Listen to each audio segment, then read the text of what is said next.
welcome back, everybody. We take you guys back to. Oh no, I gotta re-edit this thing and put a new image. Oh, you know what? I can copy this image and I'll stick it onto the next image because I'm gonna take us back to the map where you guys have just finished an encounter with harpies that have been driving this elderly troll you guys met, Harga, crazy. She asked that you take care of this harpy problem. In return, she would kind of give you some secrets as to where there's potential treasure hidden here within Troll Spire. So one of the harpies that was badly injured just flew off. And you guys are here on top of this spire. What would you guys like to do at this point? I know you said they just flew off. Yes. This is all happening rather quickly. Geyer's concern is that if that thing gets away and it has the key, how far away was it able to get in the couple of seconds since? Harpies are like really fast when it comes to movement speed. So it probably flew out and then like dipped down to where it would be out of sight, but it was moving. Like these things are fast. Could, even though Connery isn't with us right now, would it be reasonable that given the fight and how close they got to Connery would have a scent of the harpy and be able to track them later if we need to? He could, but that ability, I think it's an ability that he has to use like willpower to do, I believe. So we could ask him when we have him here. Okay. I will start searching the one right next to me. Yeah, I'll start. Can I just look anywhere for like a nest of treasures up here, hoping that might be where a key is? Yeah. So Balthus, as you're kind of like looking at the harpies don't really have anything on them. Like they don't even really have anywhere to put anything. No pockets. No, they're not wearing anything on them. They're just completely not naked. In the mouth. Yeah. yeah. There's just. And there's an image of a harpy that I can show you guys according to Dragonbane. So I'm going to show this to all players. This is what they look like. So they're a little bit bird, a little bit person, a little bit creepy, a little bit all the things. So that's the harpy. Calcica, you can make a spot hidden roll for me as you're looking around, specifically for a nest. Can Geyer help her? Because never mind. Wow. I'm going to say Geyer would help because he knows this one doesn't have anything because he checked that one last time. So actually, as you're kind of like moving around towards some of these like rose bushes and stuff, you do find what seems to be this little opening inside that looks like kind of like a nest area that's been like packed with, kind of like the way birds do, like packed with other like dead limbs and stuff like that. And indeed, you find hanging in there, you find a strand that has this kind of ornate iron key hanging from it.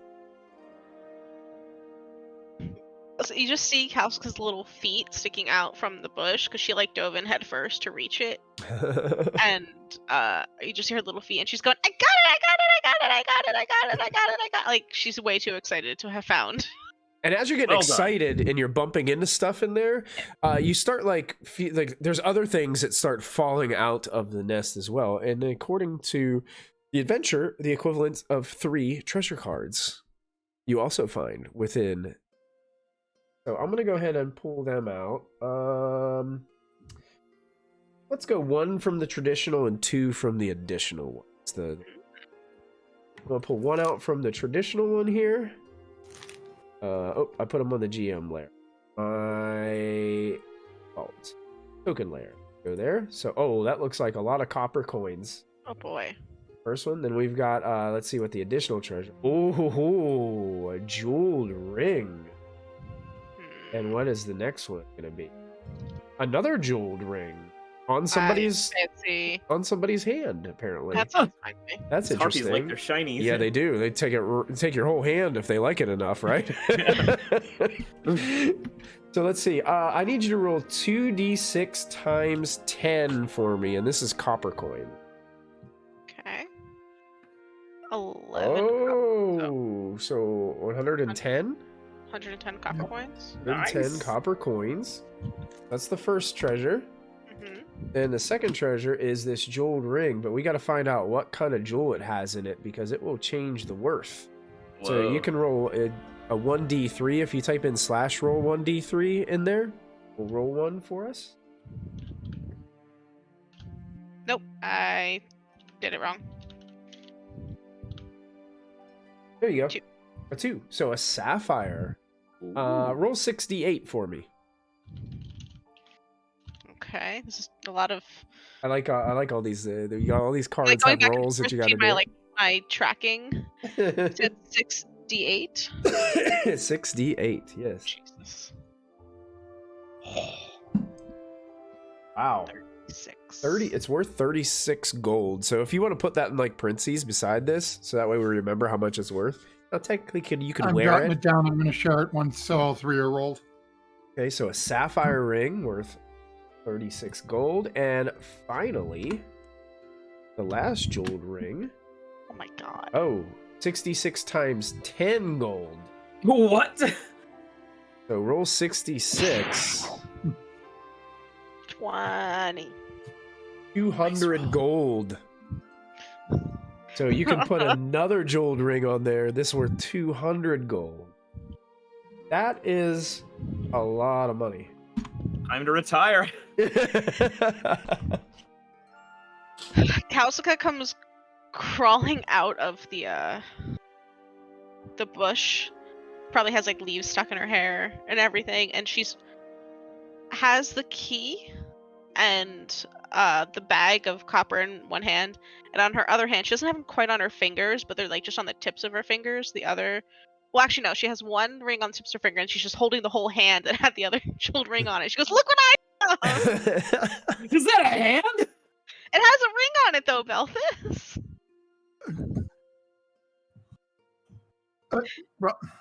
And Geyer is just sort of staring down at the ring. Mr. Geyer. That looks rather nice. Okay, hold on. And Kausuka just reaches a hand up to Geyer and gives him the copper pouch and the key, Okay. and then takes still kind of like pinching the ring on her one finger against her thumb, so she doesn't actually put it on yet, and like puts the hand on the ground between her feet, almost like the hand stump between her feet, and pulls the ring off of the hand. Hey, Got it. Geyer, do me a favor. Geyer, roll a bartering check for me, just real quick, just out of curiosity. Okay.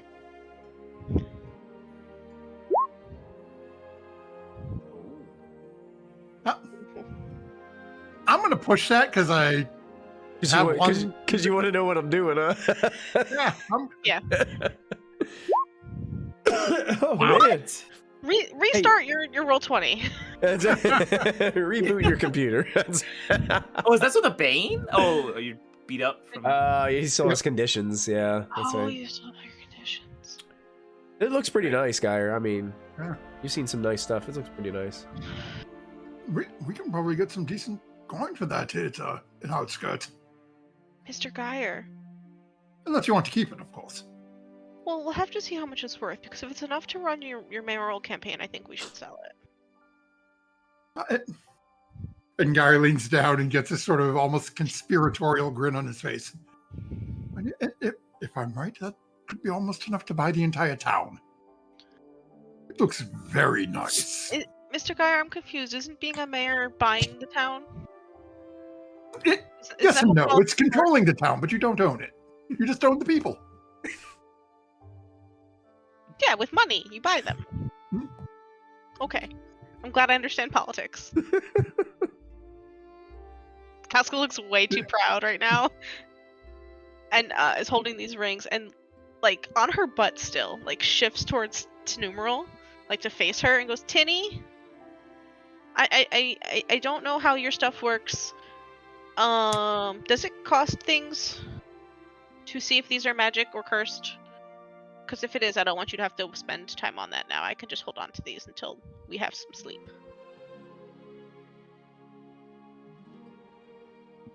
Later. You do it later? Okay.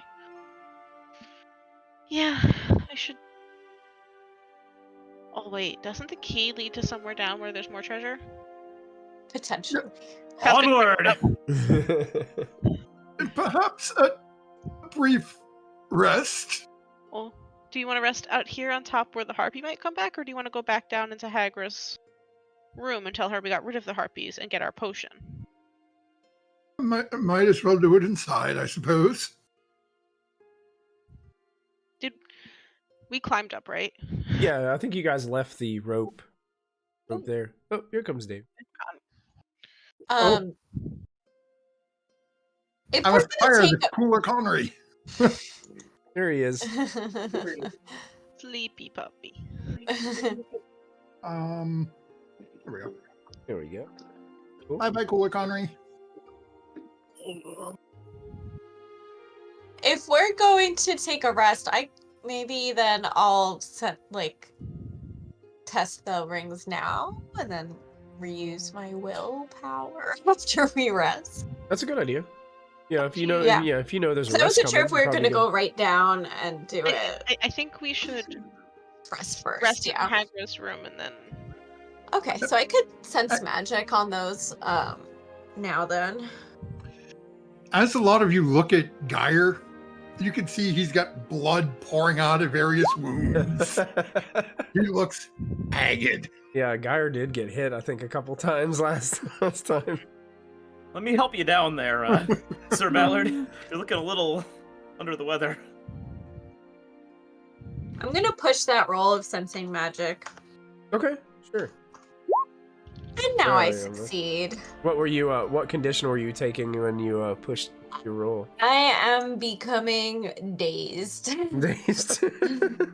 All this the casting magic taking some energy out of you, causing you to feel a little hazy. But yeah, you're able to sense magic. You do not sense any magic from these rings. They're Okay. very pretty and look like they're well crafted, and the gemstones in them look like they're well cut and crafted. Yeah. But you don't sense or seem to sense any magic aura coming from it. So Okay. Not magical, but valuable still. Kalka puts them on immediately. She feels fancy.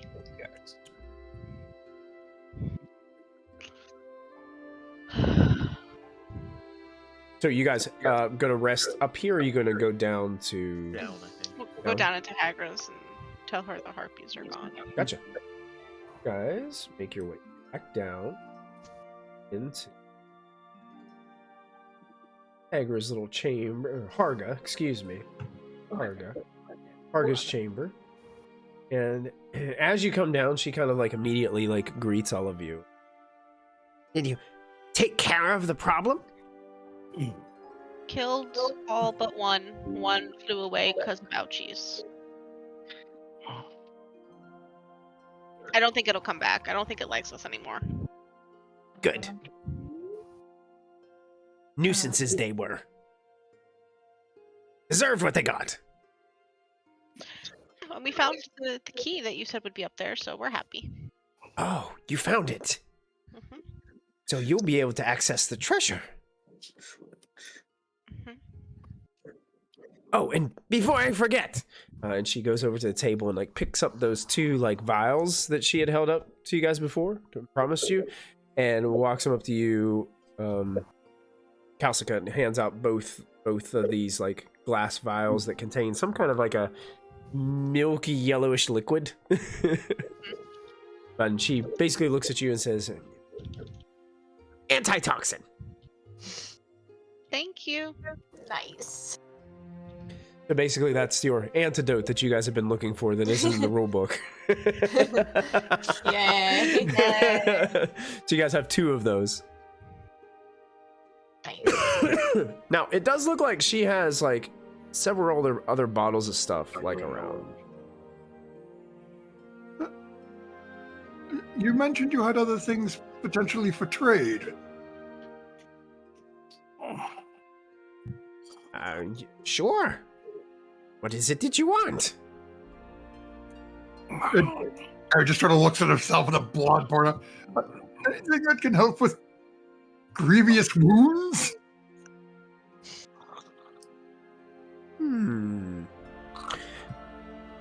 Kind of looking around at her stock as the game master looks at the list. I do. Right this way.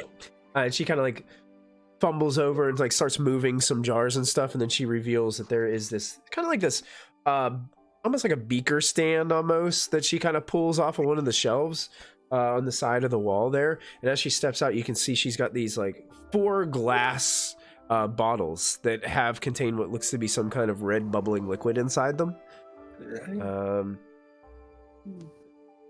And sets it down to healing potions. I have 4. Guys sort of looking at them.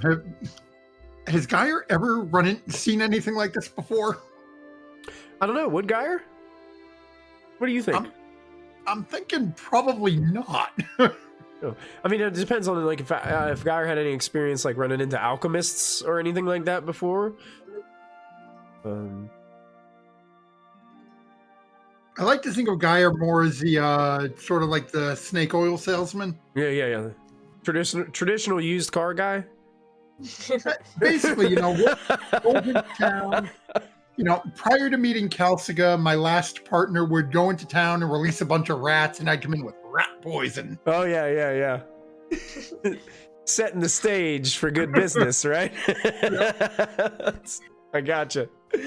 Yeah, so probably... I actually have 2 healing potions. I've just never used them. She kind of looks at all you. She's like, very hard to brew, very hard to find. I have a question about them. Yes. I say this with all respect and without making it sound like it's how it's going to sound, but I'm going to say it anyway. If by some chance they were to be brewed wrong, like somebody messed you up, not that you would mess up, that somebody messed you up. Somebody knocked on your door or, like us idiots broke into your home and interrupted it. If you brew it wrong, can it be a bad potion? Arga guarantee all her potions. I figured you might, because you're a lady of quality. Nothing but the best. And she kind of picks her nose. What would you like for your healing potions? Healing potions, 50 gold.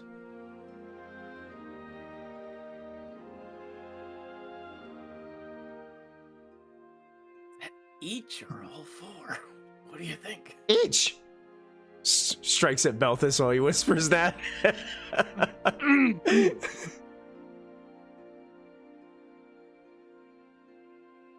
Guy's gonna make a very sort of a visible thing of like checking his coin purse and looking. To numeral Geyer Conry may make awareness rolls for me. I didn't do it. Succeed. Succeeded! Conry, if you want to push, you can, but you don't have to.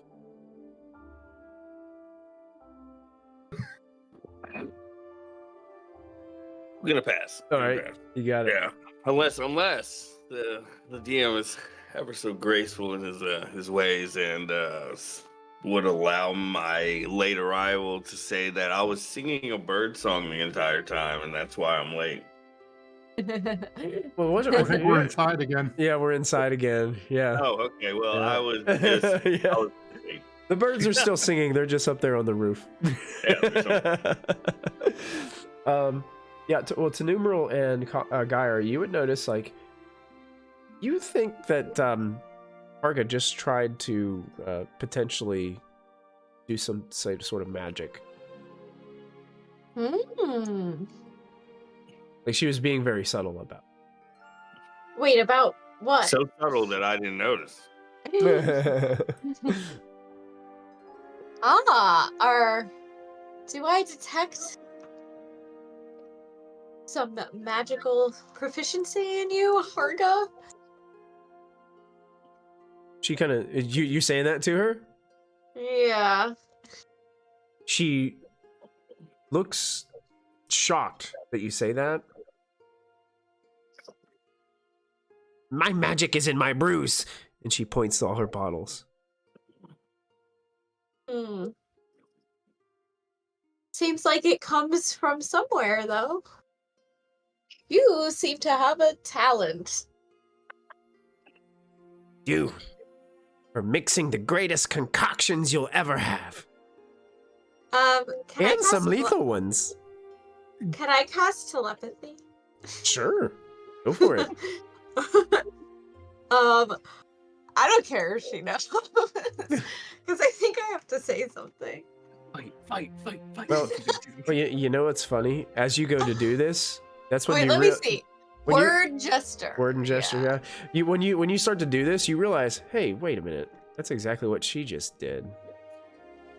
Ah. so as you kind of like do this, you can go ahead and roll to see how you do. I succeed. You succeed. So it does say that's surface thought. So if you cast it at power level 2, you can go deeper. But it also says you can use this spell to send your own thoughts to another person. Yeah.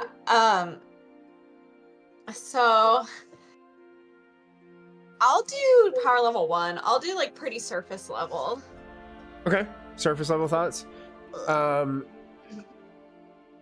She what you can she's really hoping that you guys will purchase some of her concoctions. Mm-hmm. She's thinking about the shiny coins that she will receive from selling these to you guys. She's also wondering, because you guys said you got the key, but you haven't showed it to her. She's kind of like thinking about, like, do they really have the key? If they have the key, then I'll lead them down. I'll lead them down to the chamber. So that's really kind of all she's thinking about right now, is getting her hands on some of this coin. Which in her mind, she's like, you can tell, like, oh, it's a really good deal. Yeah. They need to take it. And was there anything about the spells she just cast floating in the brain? She was like, part of her thoughts are kind of like, I need to watch that one. That one's really suspicious. Like She's me? like gesturing towards you. Yeah, like she doesn't like the fact that you brought that up. But other than that, those are the surface thoughts. Yeah. While Geyer is watching this, because I would have recognized the same hand gesture that I saw Tanumro make from when she did it to me, right? Mm-hmm. So as this is going on, Geyer's going to eventually look over and again, still having made that sort of very exorbitant sort of thing, like he was counting coin in his purse, and look at her. Arga, my dear, perhaps we can proffer a deal. You said that there is treasure downstairs. And as my young friend is advised, we have slain the beast and obtained the key. So perhaps you would be willing to sell these for 25 gold and a portion of whatever treasure remains in the basement of your tower. Would you call this bartering or would you call this persuasion?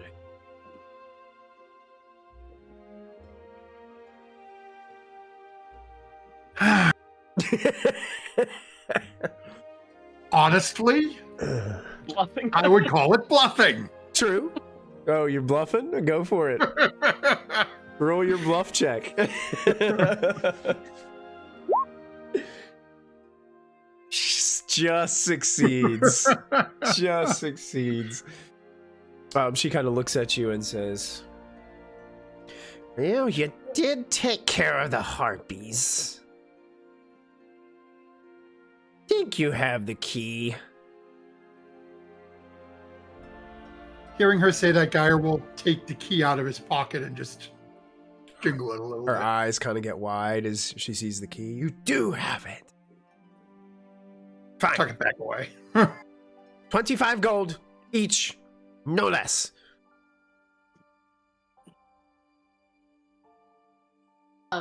So, Numeral would also like start kind of fiddling a little bit with her coin purse, and she might say, you know, it's a shame you don't have any other skills or talents, because, you know, we could pay some nice coin for someone who could teach us some new spells that we don't know. It's too bad you don't know any. She kind of glares your way for a second there to Numeral.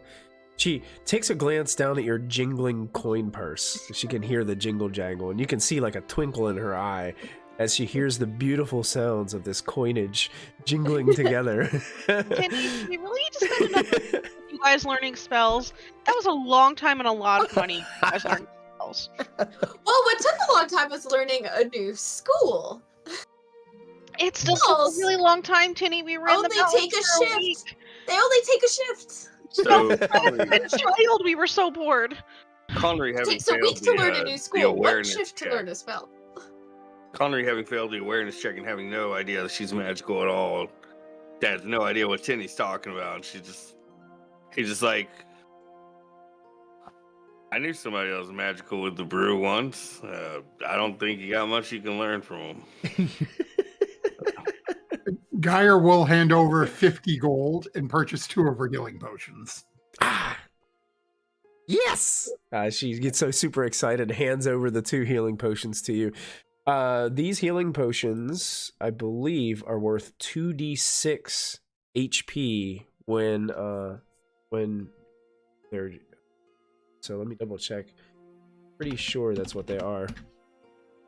Healing And just potion per we did dose. see- 50 gold rare. They do take one of your weight slots. Oh, Question. So keep in mind that they will take a spot each dose, each potion. And it instantly heals 2d6 hit points. Stronger action? potions can heal. I believe potions are in action in this game. Can it be consumed from inside of creatures? Asking for a friend. Yeah. And if you desperately need healing, and I guess you can heal the creature from the inside by just dumping it out and pouring one out for your buddies. No, that's not the intention.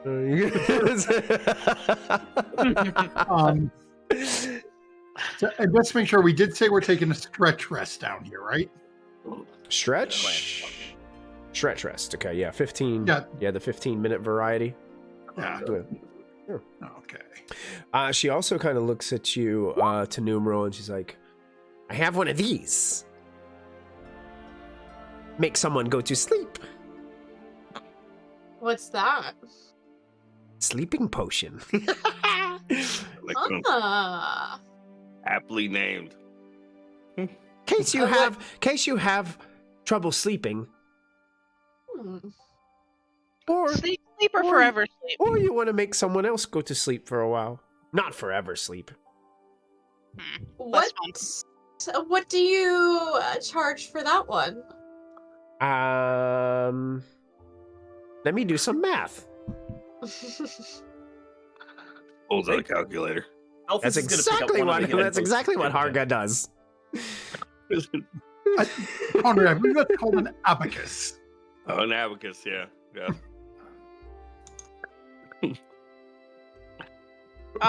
Michael, This just out of can't be right.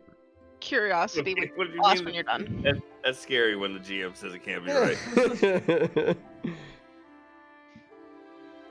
Picking up one of those healing potions. Oh, you're gonna buy one Do you too? want one of the Yeah, two that yeah. Geyer picked up? But, in addition to the because there are 4 total. Guy total, took yeah. 2. I think Belta's gonna do 1, so that there's I guess 1 left. I can't carry one of them. Stash it in the cart. Can I Belfast have the cart carry right them? outside, so. Yeah, does I could anybody carry have 2. I any- could carry temporarily. I could carry 2. carry 2? Okay. Yeah, the Yes. Geyer will Carrying give them. you one of the 2 he picked up. Cool. Because I'm messed up enough that I am chugging the other one now. Okay. She kind of like looks towards you to numeral says, sleeping potion 7 gold. Oh, okay. I'll take one. All right. Numerals purchasing a sleeping potion. Now this also does count as 1 weight. So all these potions kind of Yeah. count as a spot. I have Oh. spots in my backpack. I have 1. That is now full of Eee. this. Also, I have white death scale, which Yeah. I think is occupying one of my spots. Yeah, probably. Yeah. Unless we would count that as a tiny item. I'm Well, not sure. It just depends. What would a numeral would have carved? Or would she have carved something small, or would she could have carved something large? Like this big. I would say I'm that probably picturing. you could probably count. It's probably right on the edge of a tiny item, so you could probably put that in your tiny items, and it probably wouldn't count. Nice. She also like holds up another like potion bottle that has like a pink liquid in it. So, paralyze someone. She kind of like shakes it around and pulls out this other one that kind of like does this really deep purple liquid in it. Mhm. It's really lethal stuff. How much for the lethal one? How much for both? Do we get Lethal. a deal to buy both? 24 gold for lethal.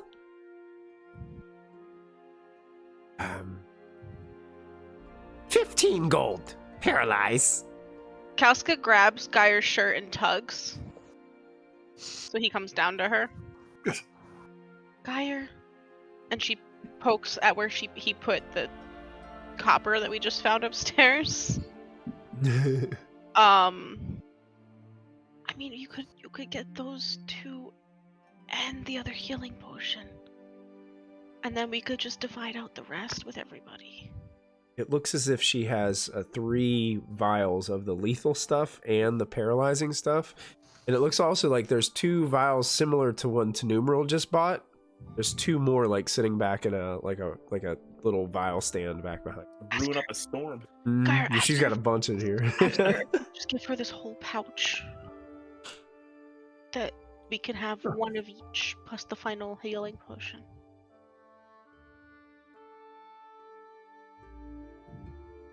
So, It's found money. Geyer's gonna look at her because it would be.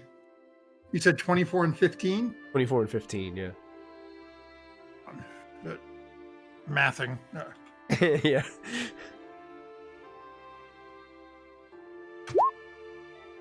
B. Yeah. Should be like. So for player knowledge, 110 copper is 1 gold. Yeah. Oh, it is? I was gonna ask about the conversion. Yeah, 10 copper is 1 silver, 10 silver is 1 gold. Mhm. Yep. So Hey, got, Gus doesn't do math. That's why you're the person who talks.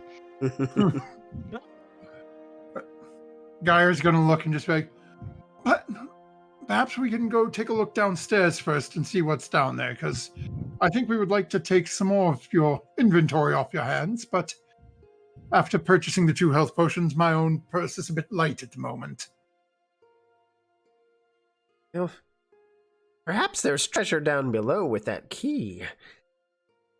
Yes, perhaps we should go take a look. You said you would show point us in the direction. Oh, of course. Of course. She kind of looks to the rest of you and like looks at all of her like glass bottles. Anything else I can help the rest of you with? I definitely want to buy something after we look downstairs, but Mr. Geyer's the smart one who knows how to make me not go poor again. So I need him to help me decide. Right.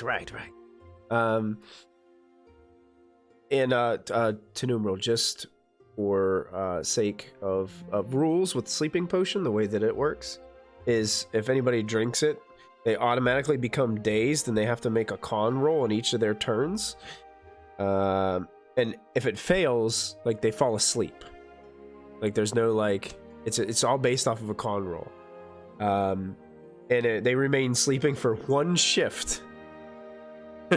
unless they are given an antidote or take a point of damage. So they can be woken up by taking damage or by like having an antidote like dumped down their throat, basically. The limited effect is they take the day's condition and they don't have fall asleep. So if they resist the initial thing, then they don't have the tendency of falling asleep.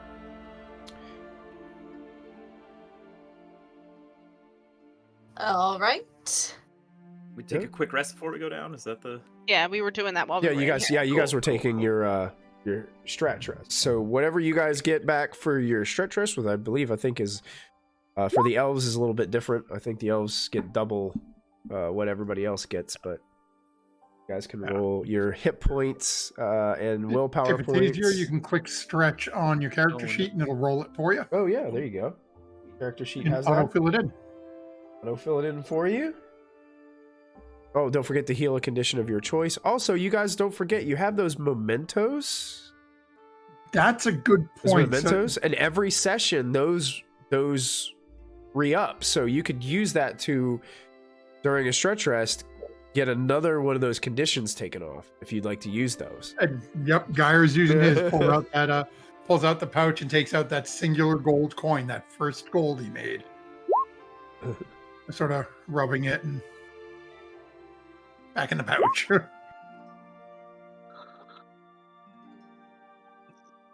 Now, don't forget that you guys have those, because those will definitely help out, especially with all these conditions that you guys rack up each and every week. I have no idea what you're talking about. Right. We just started now. I now have 4 conditions. Oh yeah, That's only because I healed 2 of them. You had all of them last time, didn't you? Yeah, you were filled.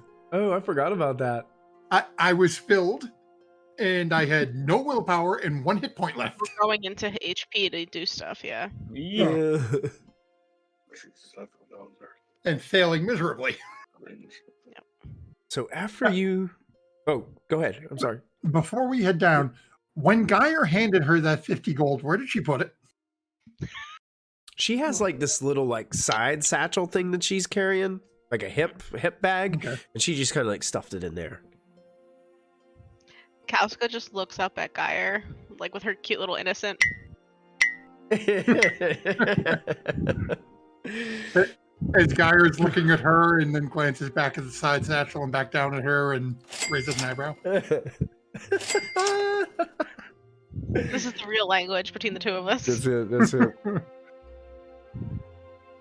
But yeah, after you guys finish like resting here at this moment, Harga kind of excitedly looking at you guys saying, well, I'll lead you down. Follow me. And she starts like moving her way towards the spiral staircase there in the northern part of the room. And she just starts walking that way and starts leading you guys down. As we go to start heading down, Geyer is going to very pointedly make a scene of getting over and going, oh, I'll be right back. I forgot I left my book sitting over there.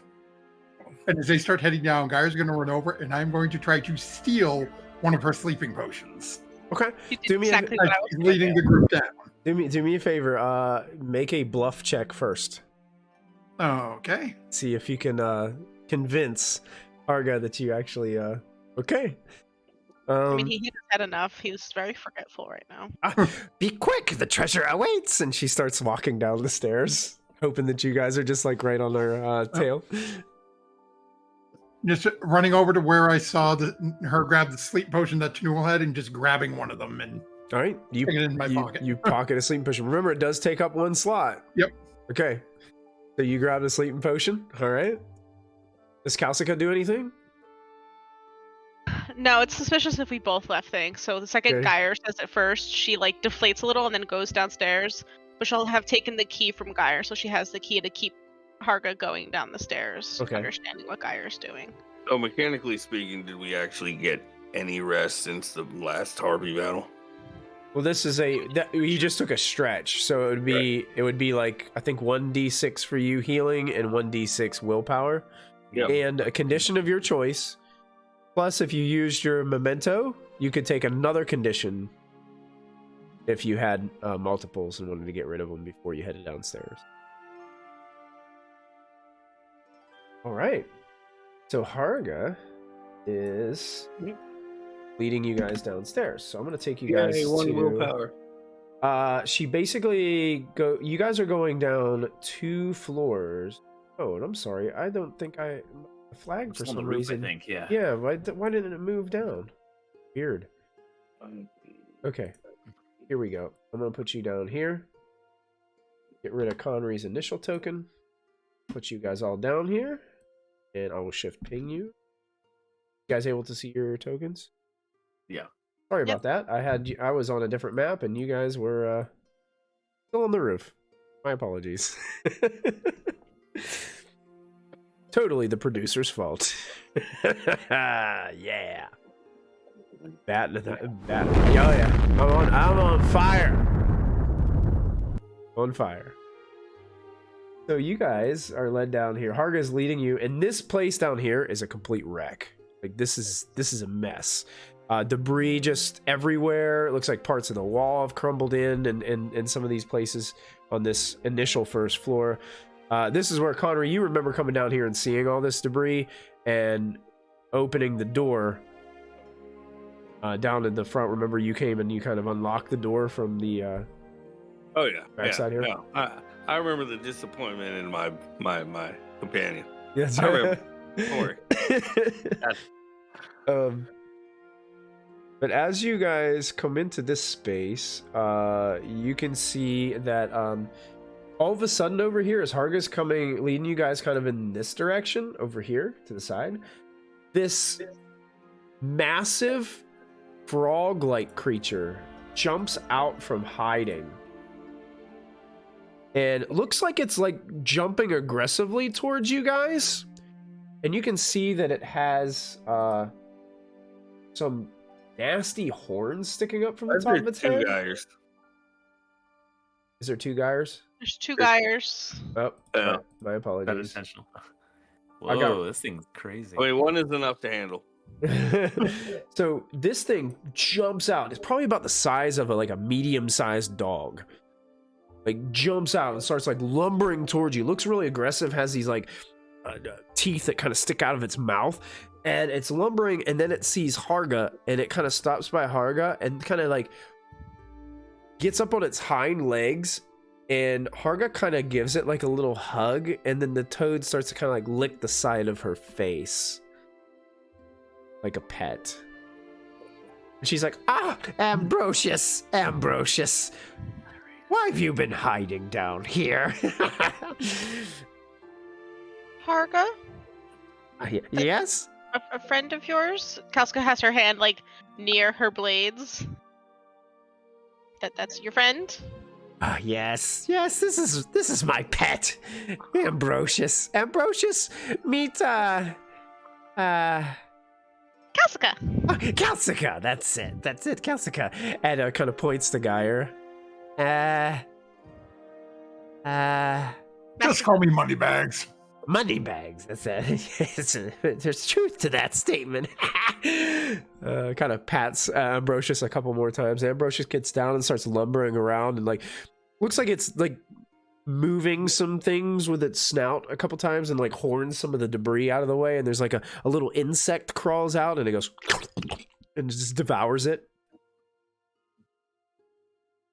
Why get satisfying? I think Ambrosius gets a little bored down here. Well, he seems friendly. Kalska looks over at Belfast.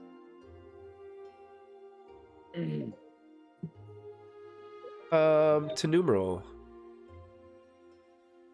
Make an awareness roll. We'll just call it awareness.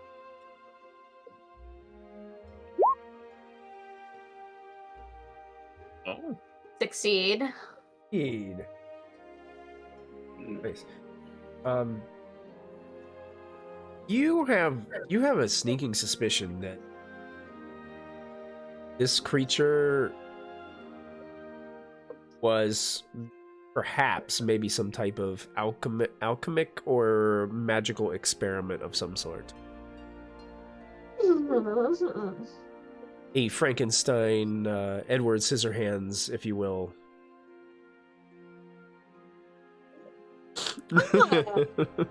Interesting little toad you have here. Yes, my sweet Ambrosius. How did you come to find such a creature? I stumbled upon him in the forest. He was so lonely and injured. How is he injured? Oh, a bad bout with a terrible bird. And you were able to help this toad? Burns all over his body. I think it was attacked by one of those mysterious and mystical thunderbirds. Oh, you don't say. A thunderbird? Yes. Would have probably been a young one. An adult would have just swallowed him whole. I'm remembering our missing thunderbird intro game. Wondering, could this be our missing thunderbird? Fascinating. The chat just gave Ambrosius a nickname, Ferocious Ambrosius. I love it. How did you save this creature from such injuries? Oh, you know, I'm good at my healing concoctions. Concoctions. You know, a little bit of this, a little bit of that, and boom, you have Ambrosius. Interesting. He's got a lot more pep in his step nowadays. Seems like it. You sure have a myriad of talents. Be careful, you don't want him to mistake you for a centipede or something. I'll try not to be too centipede-like.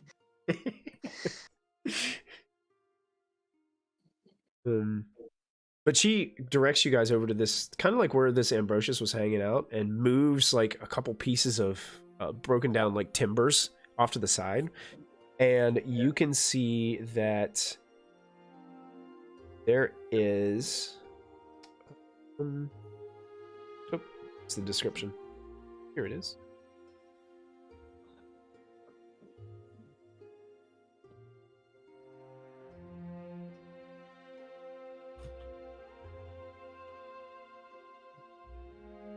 And there is what seems to be kind of like this wooden kind of like trap door, like a hatch kind of thing. And she basically kind of takes it and just, there's a spot where she can kind of just get her fingers like underneath the edge of it and just pulls it up off these like little hinges. It opens up and it looks like darkness, like it's like it just descends into darkness, but it looks like there's kind of like a spiral, like stone staircase that kind of leads down from this point. She looks at all of you and says, "This is the way, right down here. Large door. That's what the key is for."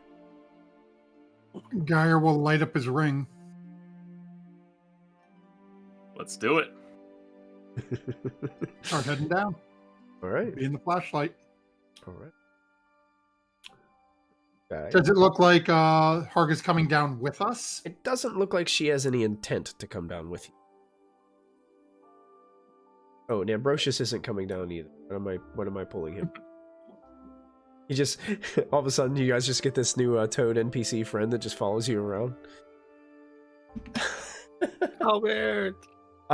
So when you get down here, your light shines, and it's just like this really kind of skinny, narrow spiral staircase that goes down probably like one floor. And you see ahead of you that there is a black iron door that blocks your way, and the lock is shaped like the lock where the keyhole is shaped like a stylized dragon's head.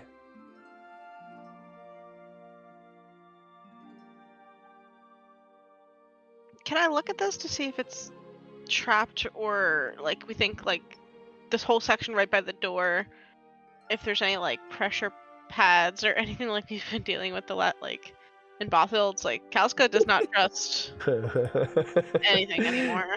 Sure. Why don't you go ahead and let's roll spot hidden. Okay.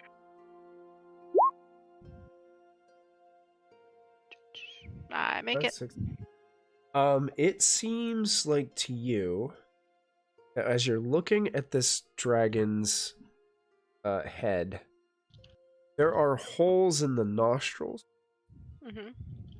that look like they're openings of some sort. And the edge of the nostrils look like they have some kind of like dark powder or maybe even ash like around the nostrils.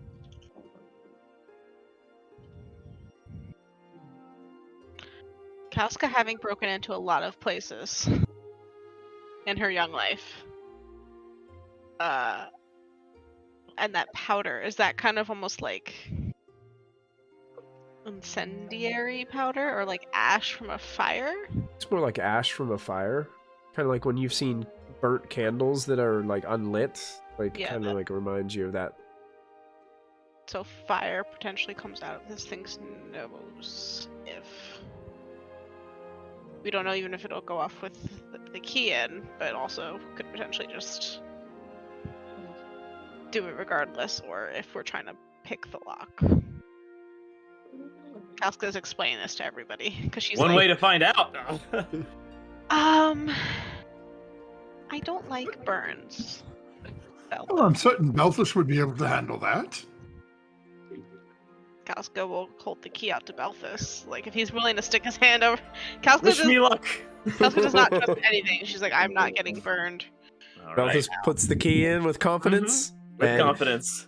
takes a turn, and you guys hear this loud... And then a moment passes, about 3 seconds. And then you start to hear... As this door starts to rumble this chamber. Dust starts to fall from in between cracks in the ceiling and stuff above you guys in the staircase. And the iron door opens into what looks to be, what you can tell, a much larger chamber, but it is like darkness. Now, with the light on from Geyer's light starts to like illuminate into the room a little bit as the doors open. And you can see that a great circular hall lies before you. At its center stands a stone pedestal with a case at the top of it. The case appears to be open from your vantage point, and it looks like there is a shimmer of two things that are sitting in this box that look very shiny and pretty. Uh-oh. Through the dust on the floor, you can see that there's a beautiful mosaic of 4 scenes divided into equal sizes. 2 of the scenes show magnificent dragons, and the other 2 show hideous monsters. There are 3 dark alcoves to the north, south, and east. Each of them look to have some sort of statue or something standing in here. And I'm going to take you guys to that map so you guys can see exactly what this looks like. And I will put you guys in position, and hopefully my dynamic lighting is working. But I'm going to try to put you guys like right at the edge of the staircase. So we... Oops. It doesn't look like...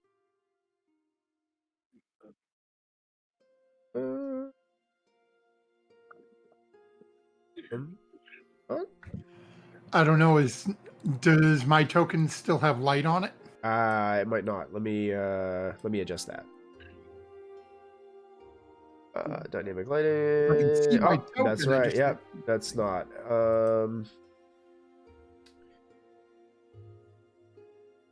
It's 30 feet. Let's see if that did that do it? Oh, yeah. Yep. Okay. So this is what you're seeing now. I'm going to say that you guys aren't in the room right now because that stair chamber isn't big enough for all of you kind of to hang out in. So now, did you see what this looked like so far? So right now you guys are like You're standing. not big enough for 2 of us. That's right.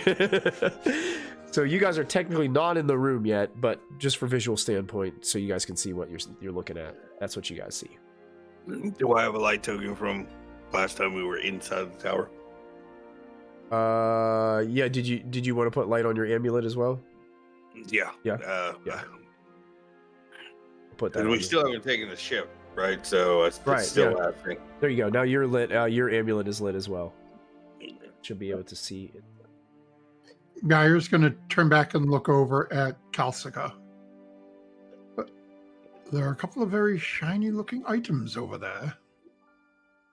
Do you want me to go over since I'm the latest? I don't like the idea of risking you, but I'll be okay, Mr. Geyer. I saw the ash and the dragon nose. I'll be okay on the floor. I'll just sort of reach out and grab her shoulder a little bit. And I can also try to see if there's any magical spells or anything in this room before anyone enters it, if Do you would want to like. do that, Penny? Yeah, that might be better, so you don't suddenly turn into a toad as well. Is Hagrid still with us at this point, or have we gone into this chamber alone? You guys have come down here and opened the door, and she did not follow you. When Tinny says that, Kalska gets this look on her face like, you guys would still take care of me if I was a toad, right?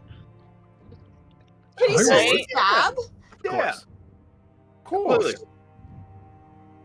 You guys are weird. do not worry, I would not let the elves cook you.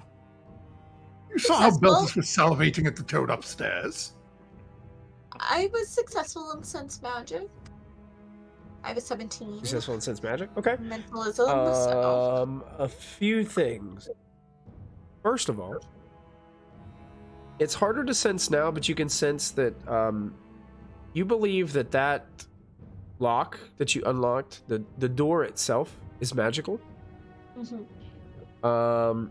You have basically like the whole entire floor of this place is giving you a magical aura. The things in the box, the shiny things in the box, are giving you magical aura. And what seem to be like statues in the alcoves are Mhm. giving you magical. So you're sensing magic everywhere in this room. It's all over the place. The Woken to your left is giving you a magical aura. Oh, that Halfling is not. animism. It's all magical! Great! It's all magic! Kalska looks for pressure plates immediately. I will Whoa. also like Oh. to inform my friends here, that toad is some kind of... It's not what it seems. I don't think it's totally a toad. That's why I asked if you guys would still take care of me as a toad. I'm looking for pressure plates. I succeed like I've been doing this every day. Yeah. Of my life. I'll Ooh, give you this. nice. So I gotta ask you a question, Kalsika. Are you entering the room before you do this, or are you staying in the doorway? Kalska, because she's tiny, would have like squiggled her way to the front of the pack. Okay. And like, because Geyer also has a ring to see things, so she would probably, as soon as she starts looking and sensing that like this step is safe and this step is safe, she would slowly start moving into the room. Like Well, she's doing this. before you even get into the room, Uh-huh. I will tell you this. Mhm. As you're looking at this floor, Mhm. you think that this top section right here, because it looks as if if that whole top section itself is a massive pressure plate. Mhm. And it looks like the bottom section down here, from your vantage point where you're looking at the very edge, it looks like the bottom is a large pressure plate. So you know how the doorway, kind of the two meet at the doorway? It looks as if they're elevated just enough right there along the edge of the doorway that if you walk to the left, you're going to push down on this side of the floor. If you walk to the right, you're going to push down on that side of the floor. Kalska is doing her best to like velvet rope this room from her friends, but she's 2 feet tall compared to everybody else. Guys, everything is a problem. don't think that's how the song Yes. goes. I think it's everything is awesome. I'm sensing that as well. Connery, you Do can write the bagpipe songs later. This is not the time for lyrics. We're not at the campfire. Everybody gets a boon. With Did what I I? know. Oh, I Is don't there know. a way? I have a question, and this is maybe me being bratty, so forgive me, my dear Michael. Is this seam between the two pressure plates the foot width of an adult human or a duck, or is it like, can a child's foot reasonably fit in the seam between the two pressure plates? Honestly, the seam is very this. small. So if you try to run across the seam, you're going to hit both Hit at the one of same them. time. And would I have been able to sense what kind of magic any of this is? Um, I know that's a vague sentence that I can sense. Sounds like a So, D&D what kind of question. magic? yeah. I have a very bad I can't idea. remember what you can sense whether a place you are in or an item you're holding is affected by what kind of. Okay, it says what kind. You're getting a very, very well from the door and from the gemstones. You're getting. Trying to think about how I could like describe this in like Dragonbane terms and not be like so Dungeons and Dragons. Transmutation. Yeah. It's,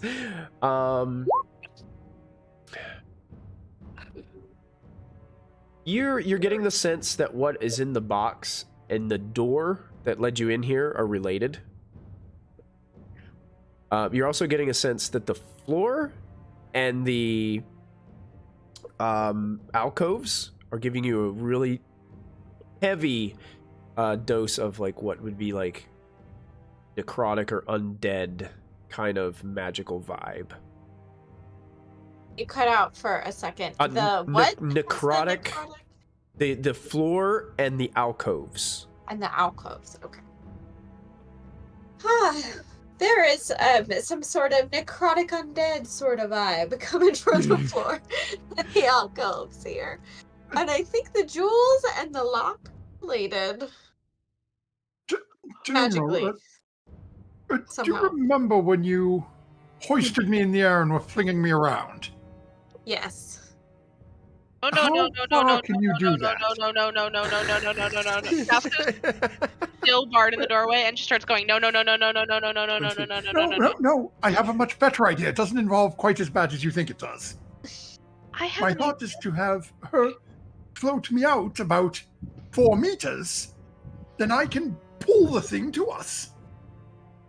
I have another idea. Tinny can fetch things. Yes, but only by 10 meters. I learned that trick too. We're further away than that, which is why she can levitate people, I can't. If she floats me out a few meters, we can fetch it over. But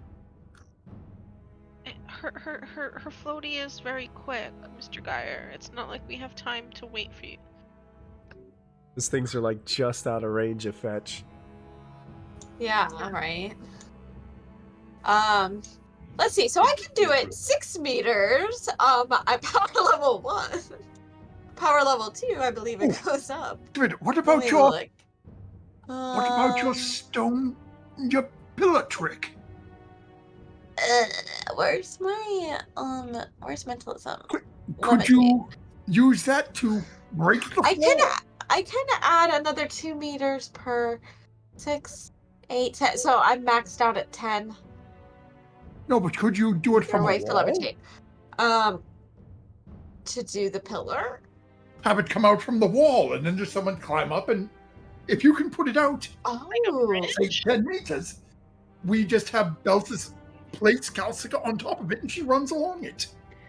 let's see. Pillar. The spell raises a pillar 3 meters high and 1 meter wide from the ground or stone floor. It does specify from the ground or a stone floor, Yeah. which technically I don't think it would even work here. These pressure plates aren't stone? They may be resting on There dirt might be or something ground. else underneath them. Here, I'm gonna paste it in what it says. Spell raises a pillar 3 meters high, 1 meter wide from the ground or stone floor. Someone is standing in that spot. You must make an acrobatics roll to avoid falling. If the pillar is created under a low ceiling and the roll fails, the victim takes a bludgeoning. For each additional power level, the height of the pillar increases by 3 meters. Oh, so are you saying like make like a stepping stone? I Well, think no, he was my- saying make, like a straight up like line of stone bridge to. I don't think I can do it from the Essentially, I wall. was I think thinking- it has to be the floor. I was thinking if we could make the stone pillar, but make it come out of the wall. I don't think it could come out of a wall. Yeah, it specifies in the spell that it has to be the ground or the floor. So Yeah. if it didn't specify, I would allow it. But since it's specific on that, I would probably have to go with it would have to be from the ground up. Which I guess theoretically I could like put one in the middle and you could hop or something. That would set off the pressure plates that are bad magic, right? I don't know what a stone pillar would do to this. feel like a stone We need an pillar engineer. I feel like a stone pillar weighs more than me, and if I'm not allowed to go out there, a stone pillar isn't allowed to go out there. Why don't so anybody who has this is probably more of a tenumeral kind of thing. So I'm gonna have you make be a good check.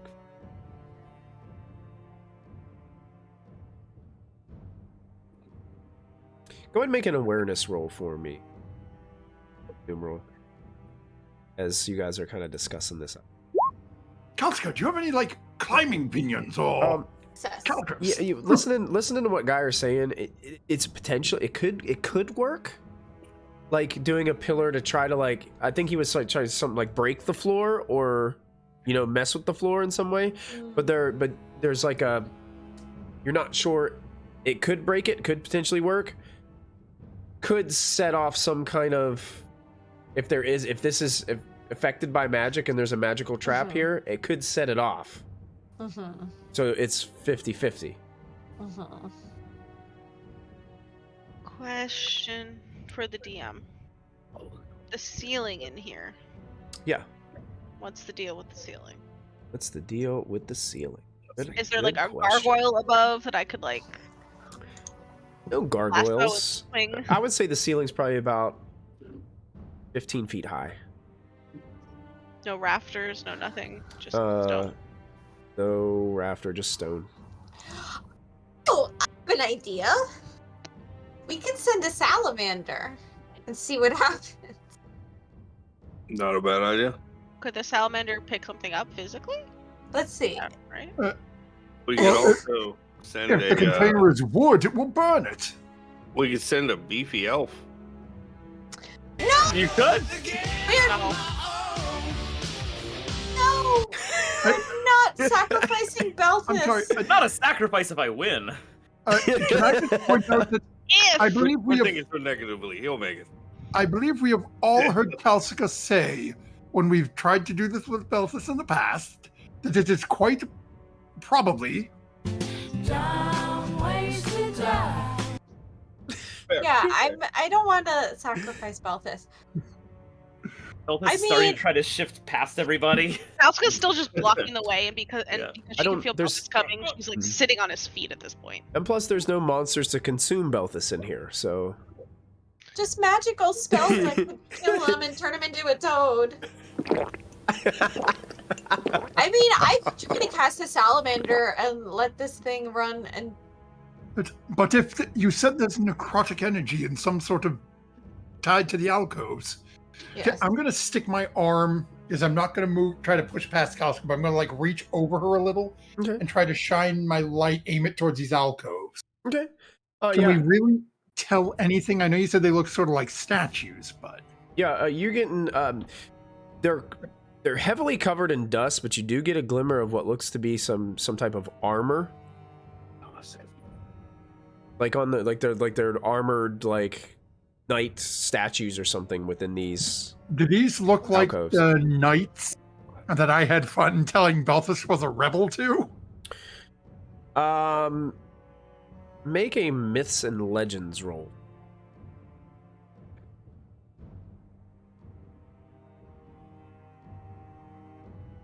Myths and legends. Yeah, nope. It's still like your light is just catching the edge of these things, so you're not really getting a super good look at them. Hey, with a dragon, would you say that I'm aware of what he's trying to do? You as you're looking, Conry, you get more of a Ritter Mound vibe from these guys. Like, if you remember that one knight that came out of the Ritter Mound at you guys, armor is a little bit similar. I'm gonna go ahead and just try and cast Salamander for fun. Would it be bad to see? Yeah. Oh, I get a little guy! Oh wait, does anyone have a torch lit? I need a torch. Is there a candle? We need an open fire. I don't think I can light a have torch. one. Oh, you need I a do have torch one. to make it work? Yeah, it has Okay. to have an open fire. Elphys makes it Alright, work? so Yeah, I will Belthus light one. has a torch. So I will do my word and gesture at the flame that Belthus has so wonderfully cast and try to conjure my first little salamander. Okay. Poof. Trying I to think find this a thing's gonna be token we like can 10 feet tall and use. 600 pounds. Yeah. He is movement speed 12, 5 HP per power level. Has some skills. I'll put it in the chat. I do not have a token. Can't find one.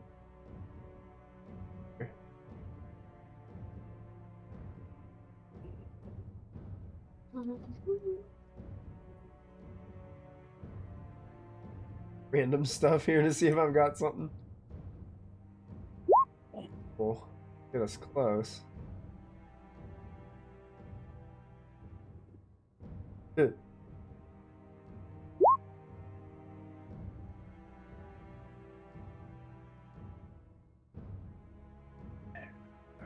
Drag him out.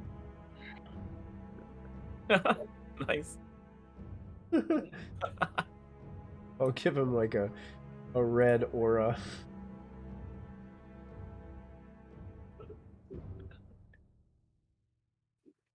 Commander. There he is. Nameplate. He's controlled by the numeral. McLighting has vision. Probably produces some bright light. Settings. There he is. You see him there? There's your salamander. You should be able to control that token on there to numeral. Oh my Oh god, my that's God. so funny. So you can move salamander around. Really? That's me and my buddy. Gee, buddy. But yeah, you have a salamander, and I think he hangs out for a little while. Yeah, what As long does as he stays say? within range. As long as he stays within Maybe range. like a stretch. He has to stay in a s- range.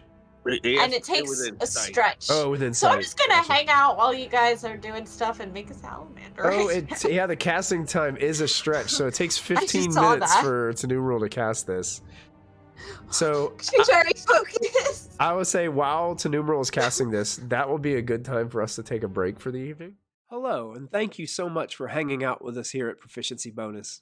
Please take an opportunity to support our sponsors. First up is Little Dragon Corp. Little Dragon Corp is an online storefront based in the Great White North of Canada. They sell everything your heart could desire, so long as everything your heart desires is largely polyhedral dice sets and other TTRPG sundries. Check them out for all of your dicey needs. Perhaps buy a lovely hardcover copy of one of these fine books. If you're feeling especially cute, you could treat yourself to a t-shirt or one of these fine little proprietary Little Dragon Corp dragon plushies. They've got all the classic types of dragon, like Mooney, Terra, Dad, whatever strikes your fancy over on Little Dragon Corp. Be sure to enter our special promo code BONUS at checkout for 15% off of your order. That's BONUS, BONUS, for 15% off your order. That's like if you made 7 individual purchases, you could basically buy anything you want on the store, and it's like it was free with all the money that you saved from earlier. I'm absolutely positive that's how math works, and I will be taking no questions at this time. Thank you, Little Dragon Corp. Cardboard Castle Games is a brick-and-mortar game store local to Evans, Georgia. They have a wide selection of tabletop gaming and other cool games like Magic the Gathering, Pokemon cards, and even Yu-Gi-Oh! You can visit them in-store and let them know that we sent you, or you can go visit their website at cardboardcastlegames.com. Don't forget to find us on social media. We're on Twitter, Facebook, and Discord. Links to our social media pages and outlets are located below this video. Don't forget, you can also support the channel by following, by subscribing, remembering to click the bell notification so you never miss another live stream, using channel emotes, and if you're an Amazon Prime user, you get a free subscription to Twitch every month. While we are away, now is a great time to go subscribe to our YouTube channel. It's absolutely free, and there you will find hours upon hours of content to enjoy. Click the bell icon to activate notifications so you won't miss a single show. Once again, thank you for joining us. We hope you are enjoying the show, and we'll be back in just a moment.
And you guys are standing at the doorway of this room that you're not sure what to do with. But now there is a salamander made of pure fire. As Tenumeral finishes casting her spell. So, Tanumero, what are you doing? Trying to do here? I don't know. It seemed like a good idea to have a little Sally, the salamander, Sal, if you will. This is a gender-neutral salamander. I don't quite know. We could send it. We could just do something else. I don't know. Seemed like a good place to have a magic salamander, though. Sure. What are your thoughts? How should we all use my firstborn child here? Should we sacrifice him? We should sacrifice him to the Dark Lords to give us all powers. We sacrifice him to the necromancing undead vibes of this room. Does the box look like it's made out of wood? Question. Check. Or the case you mentioned? Yeah. I mean, maybe you could carefully reach and extract.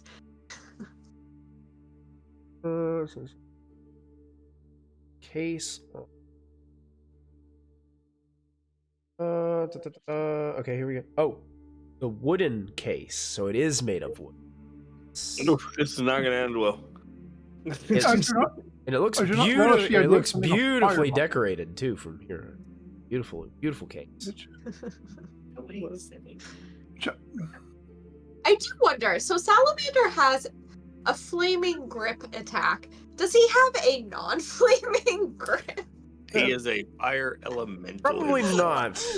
I would say not. It's like. So perhaps we try this, Tanuma, with your firstborn child. Yes. By the way, Mazel Tov, Beltus. Congratulations. Yes, you have. I did the frog. Did hold the torch. Am I the father? I think Michael could just end the game really quick. Like I think we're done for the night. Beltus, we have our first baby. Beltus Great responsibility. Kalska looks up at Beltus like.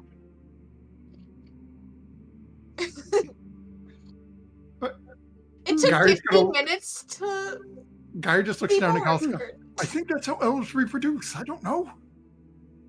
What? But Timmy's not made of fire, neither is Beltus. Mr. Geyer, I'm so tired. I'm confused by all this, but and Tanuma, why don't you send your little firstborn to scamper around to the alcoves and see if anything wakes up? Perhaps if something wakes up, it will chase your child, giving us the chance to obtain the items. Okay, you cut out for one moment because my hearing's bad here.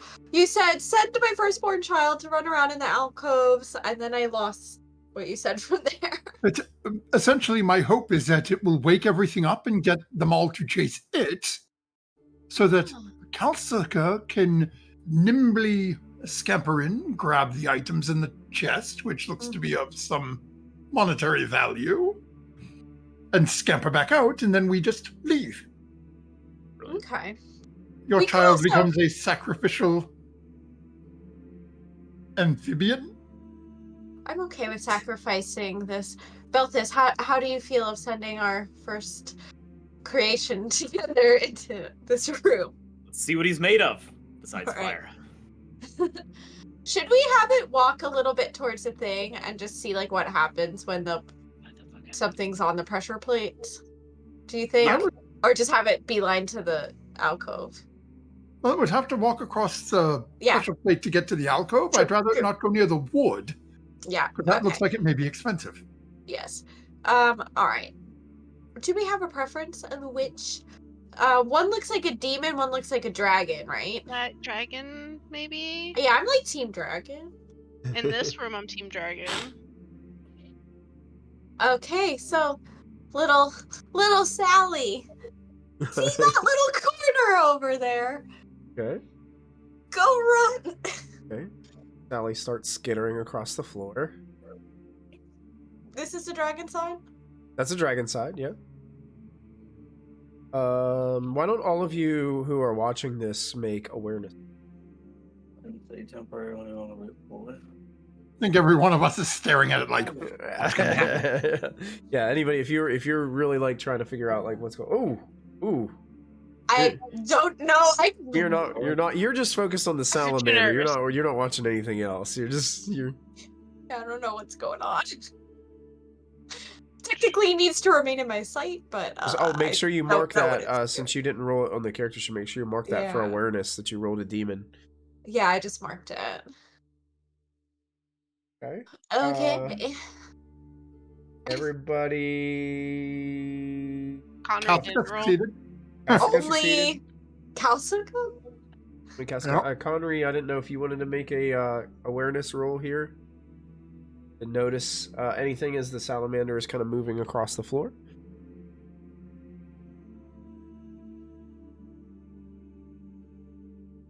I'm the only one low enough to the ground to know what's going on. Asuka, you're watching and your hunch, knowing that you rolled that dragon on like to find these pressure plates, doesn't seem like the weight of the fire of the salamander is doing anything to the floor. I'm wondering that. So it's just kind of like it's moving across the floor freely. That's okay though. Yeah. Nothing else seems to be happening. Like it's just moving around the floor. But you do get a better look at what's in that alcove, and it's not a statue. It looks like if you've been in a castle and they had like the armored, like the standing suits of armor. Like it looks one of those, but it actually looks like there like is a skeletal like face behind this like helmet. Tinny, I know the baby came very fast, so it's a little tiny. So he's not heavy enough to set off the plates. Yeah. But there's a head in that suit of armor over there. A head? Like a skull, like a somebody was in there and died in place. Somehow stayed standing. I don't understand how this all works. I think that maybe these are gonna wake these guys up. I don't know. That's my sense. See if Sally, insert any other name here, can wake up that one in that alcove. Maybe. I don't know. I feel he's such a baby. Kauska's now worried now that they've identified it as a child. She's like scared for it. He's a baby ball of fire. So Sal is going to, I suppose, kind of try to climb up and peer into this helm. Oh, of the armored. The armored, Yeah. He kind of climbs up the armor, peers into it.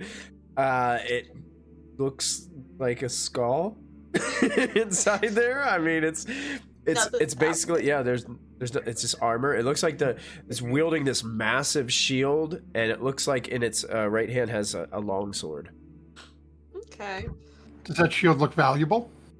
It looks very durable. So, Sally's gonna look back and kind of wiggle and like wag its tail, waiting its next instruction. Safe, huh? I think it What's just that hasn't called? awoken. I don't Doing? think Sally is setting off its sensors here. It's too tiny. DM. Mm-hmm. I've had that book on heroes in the land Oh. for a bit, and I've probably been reading it at every rest in which I'm not actively resting, like needing to recover. Have I heard anything about a room like this, or knights that would die standing up? Unfortunately, not in this book. Book is useless. There's nothing about this. There's nothing about these people in here. Okay. Belthus. Nope. I'm still reading, Tinny. I'll let you know. Except I won't, because I already promised Belthus that I would not tell people anything.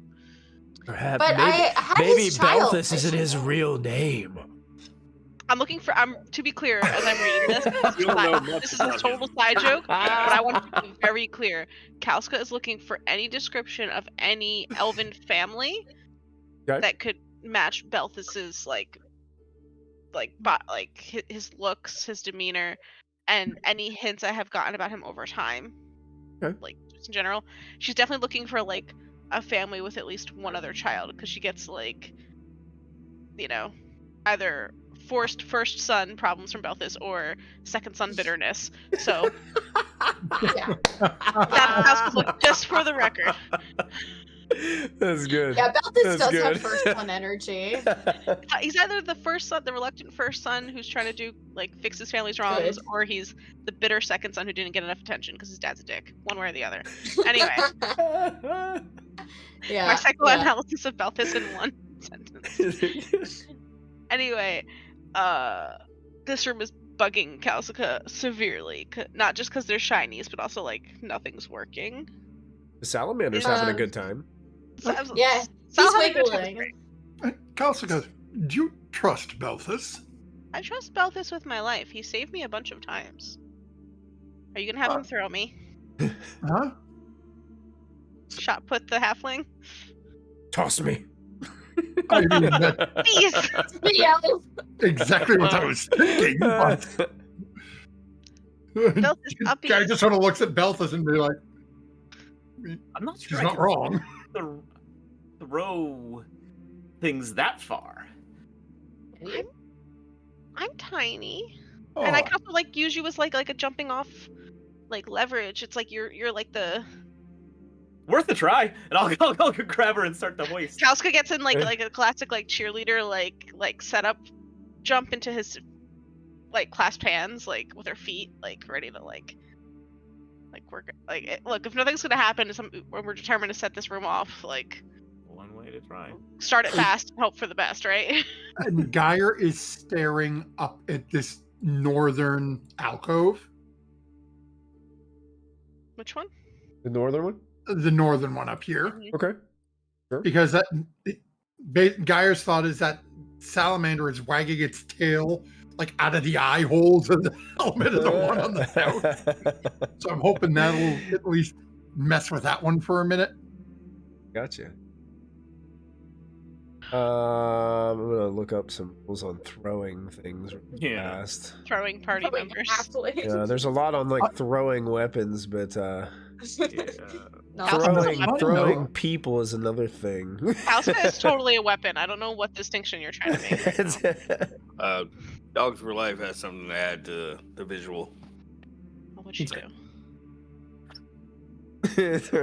Throwing peanuts at Texas Roadhouse. Okay, my gosh. Dogs for Life, you're going to have to be a little more specific than that because there are two maps in this. Tuesday. Delve, Matt. Yeah. Delve Matt. I was like, okay, there's two mats in this game, then there's Delve Mat, then there's Yeah. Monday Night Mat. Yeah, Delve Matt. Yeah. We got into trouble at various establishments. Well, you know what? I'm not really seeing any rule on like people, so we're gonna have to make this up. So when you throw a weapon, It's it's strength, meters. and it's based off of what the range is based off of. I believe your strength is right. Yeah, strength meters. I think was that what? So when you throw a weapon, you're rolling. Where's... Boom, boom, boom. Rules. Trying to make sure we do it right way.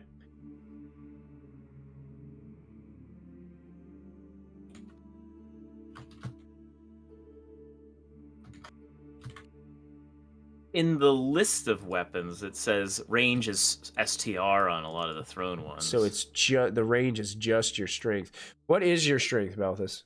15. Really? Yeah. Okay. Here's what I'm gonna have you do. I'm gonna have you roll a strength roll.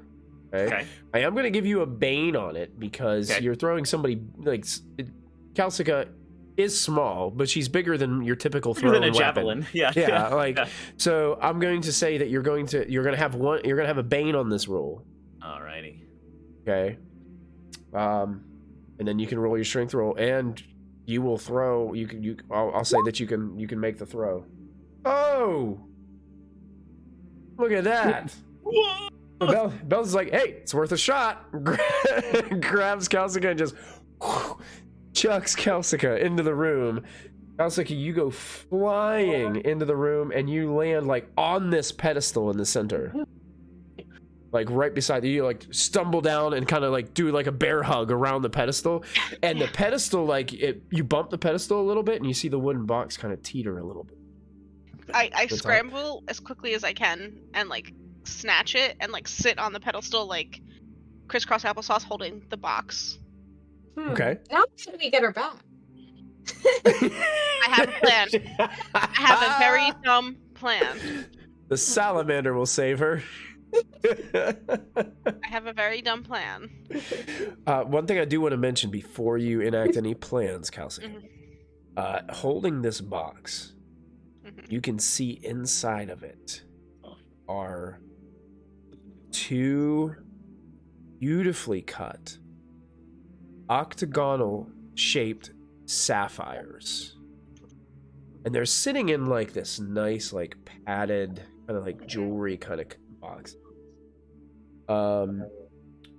Also within the box are the equivalent of 3 treasure cards. Okay. So, are you guys okay with me doing 1 more from the traditional, then 2 more from the additional, like I did last time? Okay, I'm gonna shuffle these.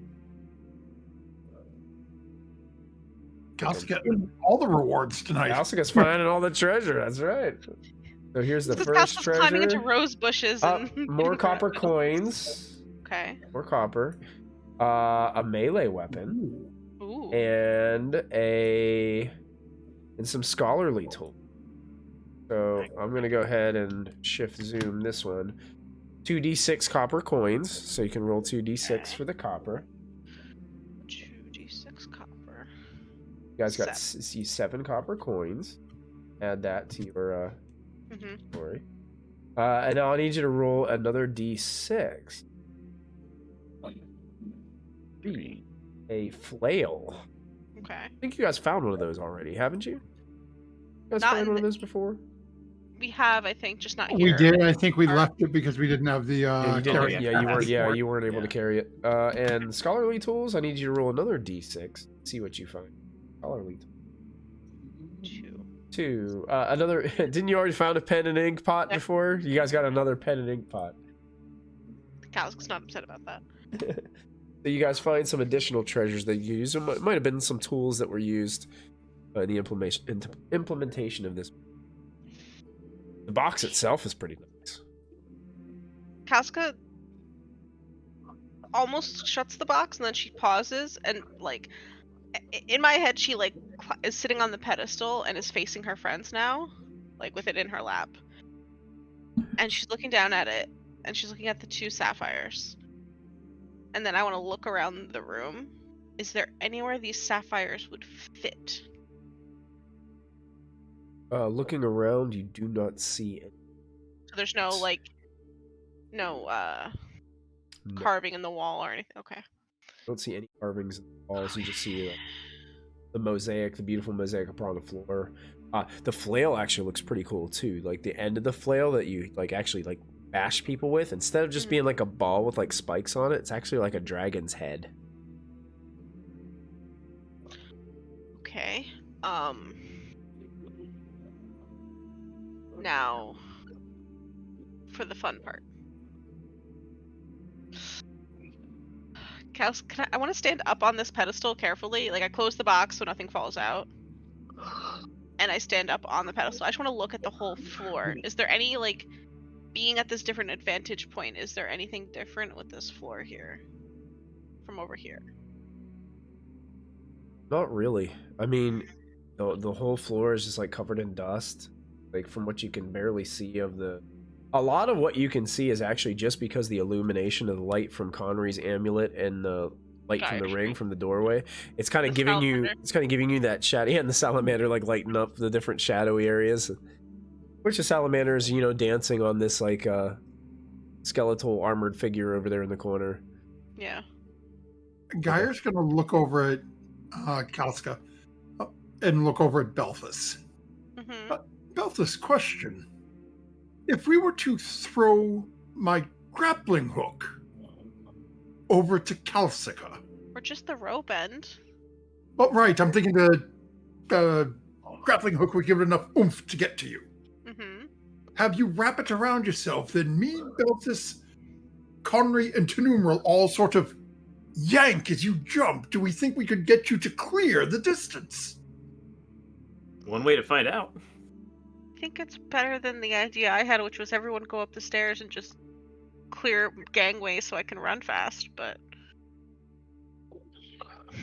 that was Casca's whole plan. I'm just gonna jump as far as I can and run. But this might give her a little bit more airtime. Rope it. Guy's gonna take out the grappling hook and try to Lob it over to Calcica. You're lobbing the rope end. No, I'm gonna send her over the end with the hook on it. Okay. Because I don't think I can, realistically, I don't think if I take the rope end of it, I'm gonna be able to make throw it. it like 12 meters. Okay.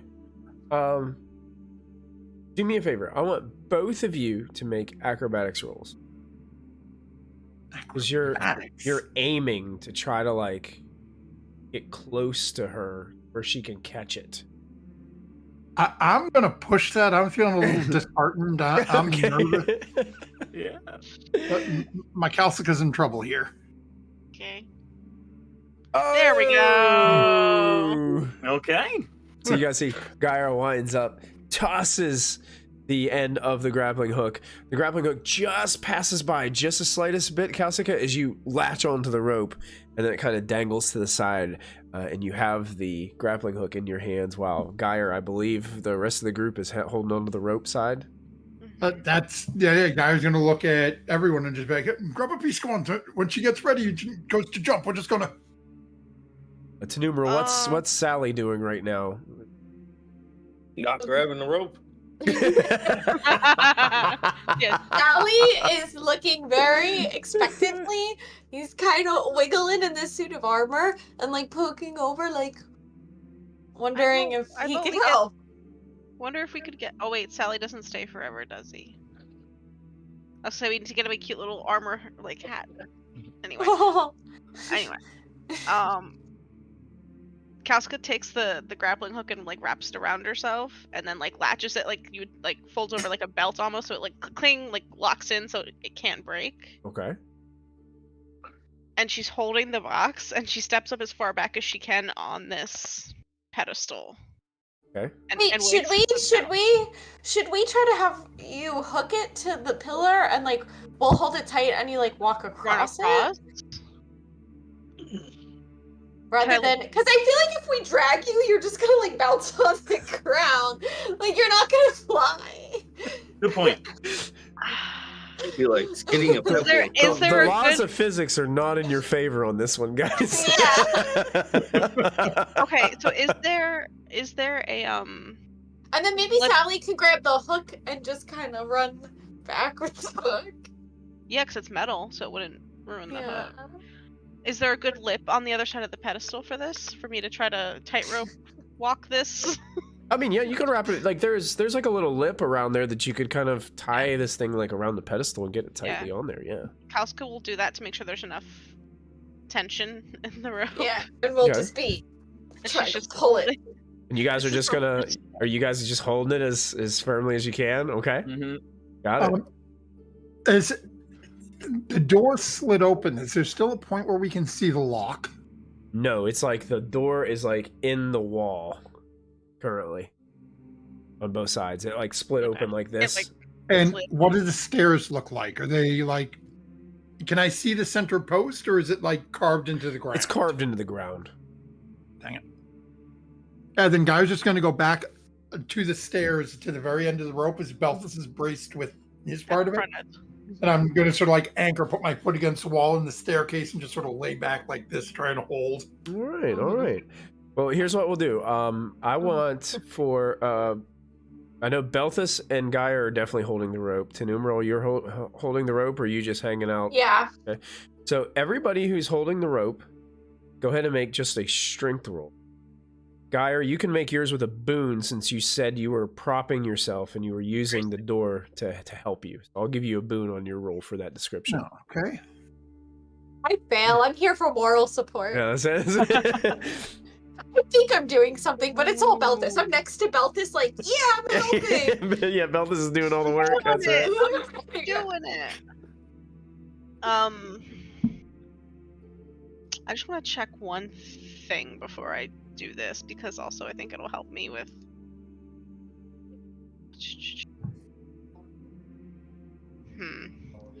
Before Kalska steps onto this rope, she looks over at everyone. Hey guys, I just had a thought. Tinny, you're gonna have to help explain it to me because I don't remember how magic works. And Kalska goes in her little bag and pulls out that bone mask. Okay. That casts Protector, which protects me from magic. So if I hit the ground and it's necrotic magic, but then I have to roll a will save to take it off, right? That was the deal with this mask. Yep. So that mask can protect you from a spell. If a spell comes at you, let's see, what does protection? Yeah, I don't know if it's like a. I don't know if it's I think it's specifically magic. Yeah. You can cast a spell. Blah blah blah. The power level of all spells cast at the person or place is reduced by the power level in Protector. You can also use the spell to protect against magical attacks from monsters. In that case, each power level reduces the number of dice rolled for damage by 1. So you can do that if you can cast it, I guess, if you wear it. I'll paste that into the. Kalska's just not sure if she thinks she can take this off, and it's pretty bad if you can't get it off. Yeah, so you'll just have to really have some strong strength of character and focus in order to pry this magical mask off of your face. Back in the bag. Strength of character back in the bag. I just keep on picturing scenes from the Jim Carrey movie, The Mask. That's what I keep But that's what I keep thinking of when he can't get it off. Somebody stop me. That's right. So you guys try dealing with a baby Kalska with an evil green mask on. Like, that's just ain't gonna go well. And didn't Tinumeral mention that the floors were linked to the alcove? Mm-hmm. I think that necrotic, the feeling she was getting may be the statues. Like if I hit it, they come alive. That's what I'm guessing. Okay. Yeah, that's kind of my perception. And if that happens, we all just stuck into the doorway and we leave Belsis at the door. I think we just run. Everyone agree on running? Yes. Running, and then we get my grappling hook back. I can also magic shield you from an attack. I just thought it might be a good idea, but then I remembered that I have to be willful to take it off, and honestly I feel like it might be too fun to have a cool mask on, so I don't think I'm gonna do will on that, so we're just gonna leave it in the bag. Do it. Right.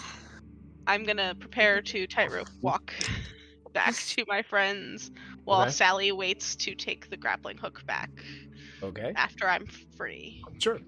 Go ahead and make an acrobatics roll. And I'm going to give you a Bane on this, primarily because you're carrying this box and you're trying to like tightrope across a actual like rope that people are holding. Like they did good. They're holding it nice and tight, but I mean, it's like, it's not really affixed, you know? Yeah. Oh, Connery's got something? Don't forget I did spend that 1 willpower to play the bagpipes. Okay. The bagpipes do give you, so you have a Bane and a boon, so that would cancel it out, so it'd be a regular roll for you, yeah? Okay. Acrobatics, you said, right, sir? Acrobatics, that is indeed it. I'm pushing that. No, too afraid. Nope. Nope. Pushing the roll. I will roll that again.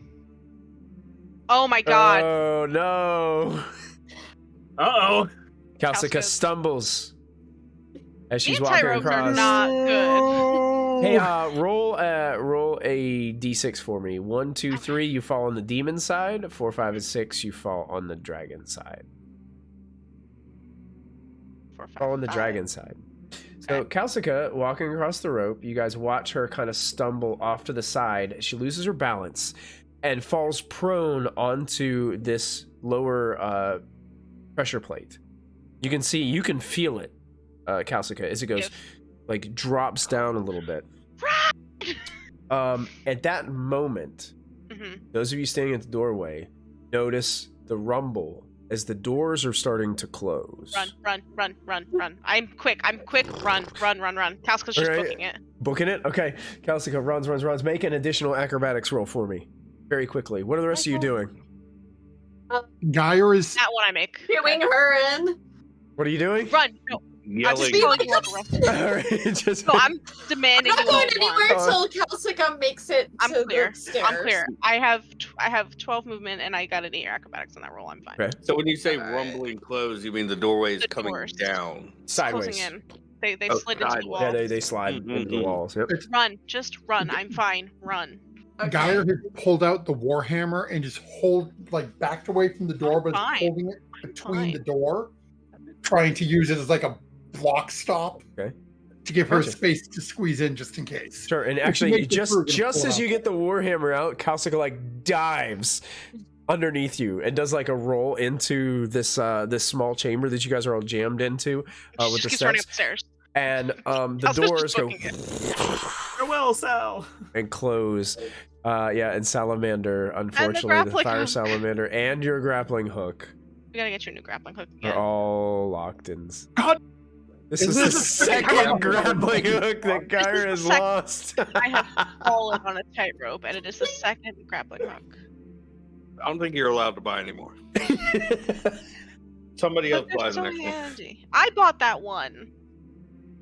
I bought that Apparently, I one. just for can't have my Spire. things. I'm Did sorry, you get Miss. the box? Casca just is run. Casca goes to run up the stairs, and then she stops because she remembers Hagrid's up there, and she goes, "Who can hide this? Hide what? Got- The box. We don't want her to see it." I mean, She we knows made we a came deal. down here for it. No, we want her to see the box. What was it? What was the shiny that was in it? Yeah, Casca opens the box and shows them. Take the shinies out and leave the flail and the copper and the Right. thing. Leave the other I things mean- in. We said We we'd give made her a it. portion. We said we'd give her a portion, Belthus. This is a portion. This is half of what was in there. We're picking our half first. We were the ones who almost died in there. Inside of the box is a note from Sal. Thanks, guys. It's been fun. Did we agree with her on Single No. teardrop. Yeah, No. I don't even remember. What did we say? Geyer We were- said a portion of the Uh, treasure. I told her that Okay, we would so- share a portion of the treasure with her. So what we'll do, and Guy's going to reach in and take the two. How large are these sapphires? I mean, they fit in the palm of your hand, but they're pretty nice. Guy's going to take them and stow them in his pouch. Now, when we go up, we open the. The little. You said they were sitting in like. Cushions. Yeah, like Cushions? nice little cushions. Yeah, perfectly form fitting. Like, you know, kind of like when you put a ring into a nice, like. Taking those out as well. Okay. So this way, it looks like it's a box with a nice flail. It's got a fancy dragon head on it and some money in it. Oh, yeah. I don't want to see missing things. Yeah, yeah. Sure. Oh my gosh. And we'll shut the box. All right.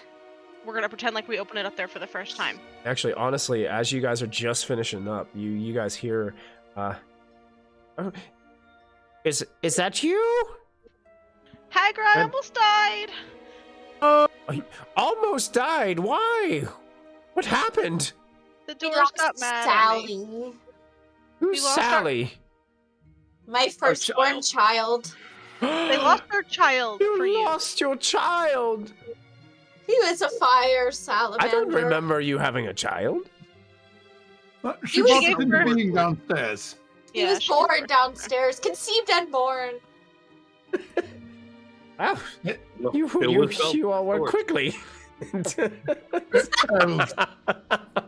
He was born from fire.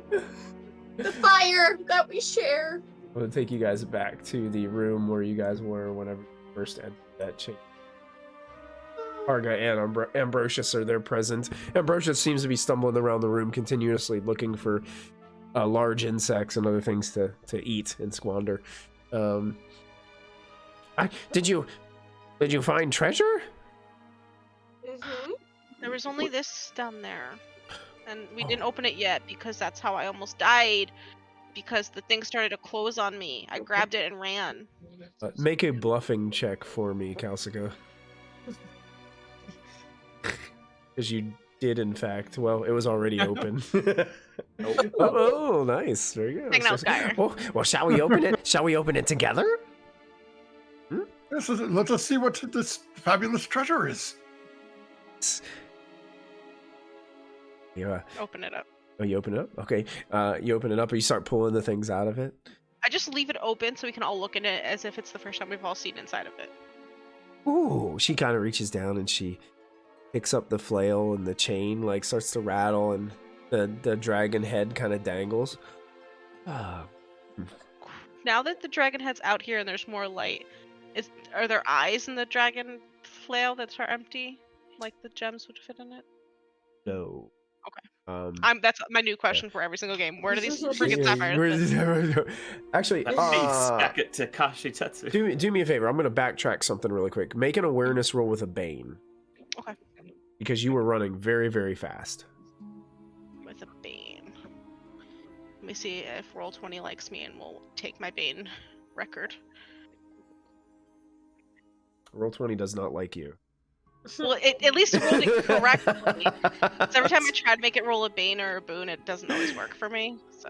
I mean, that's technically, you can push it if you'd like to, but you'd still be pushing it with a Bane. So. No. Nope. Okay. All right. Yeah. Nothing. It doesn't seem like these would go anywhere within. Even if there were holes in the eyes, the gemstones you got would be way too large.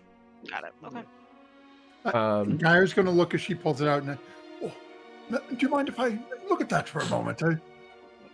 As a merchant myself, I deal in selling fine goods. Margaret seems to look at this thing and just hand it over. It looks like she's kind of disappointed in it. Like, this is the treasure? Well, you don't want it, we'll find a good home. I have no use for that. Harga, you said you've only been living here for a little while. Maybe somebody else got down there before us, and the Harpies took the key off of them. We don't know what happened before we all got here. And these? I was expecting gold. Maybe somebody got there first and left it as like a haha kind of thing. I'm not too pleased that this is what I almost died for. Let's be very clear. What did you know of this place? Did you have any expectations of what might be down there? Thought there would be lots of treasures. From what I heard, it was only What have you rumor. heard of this place?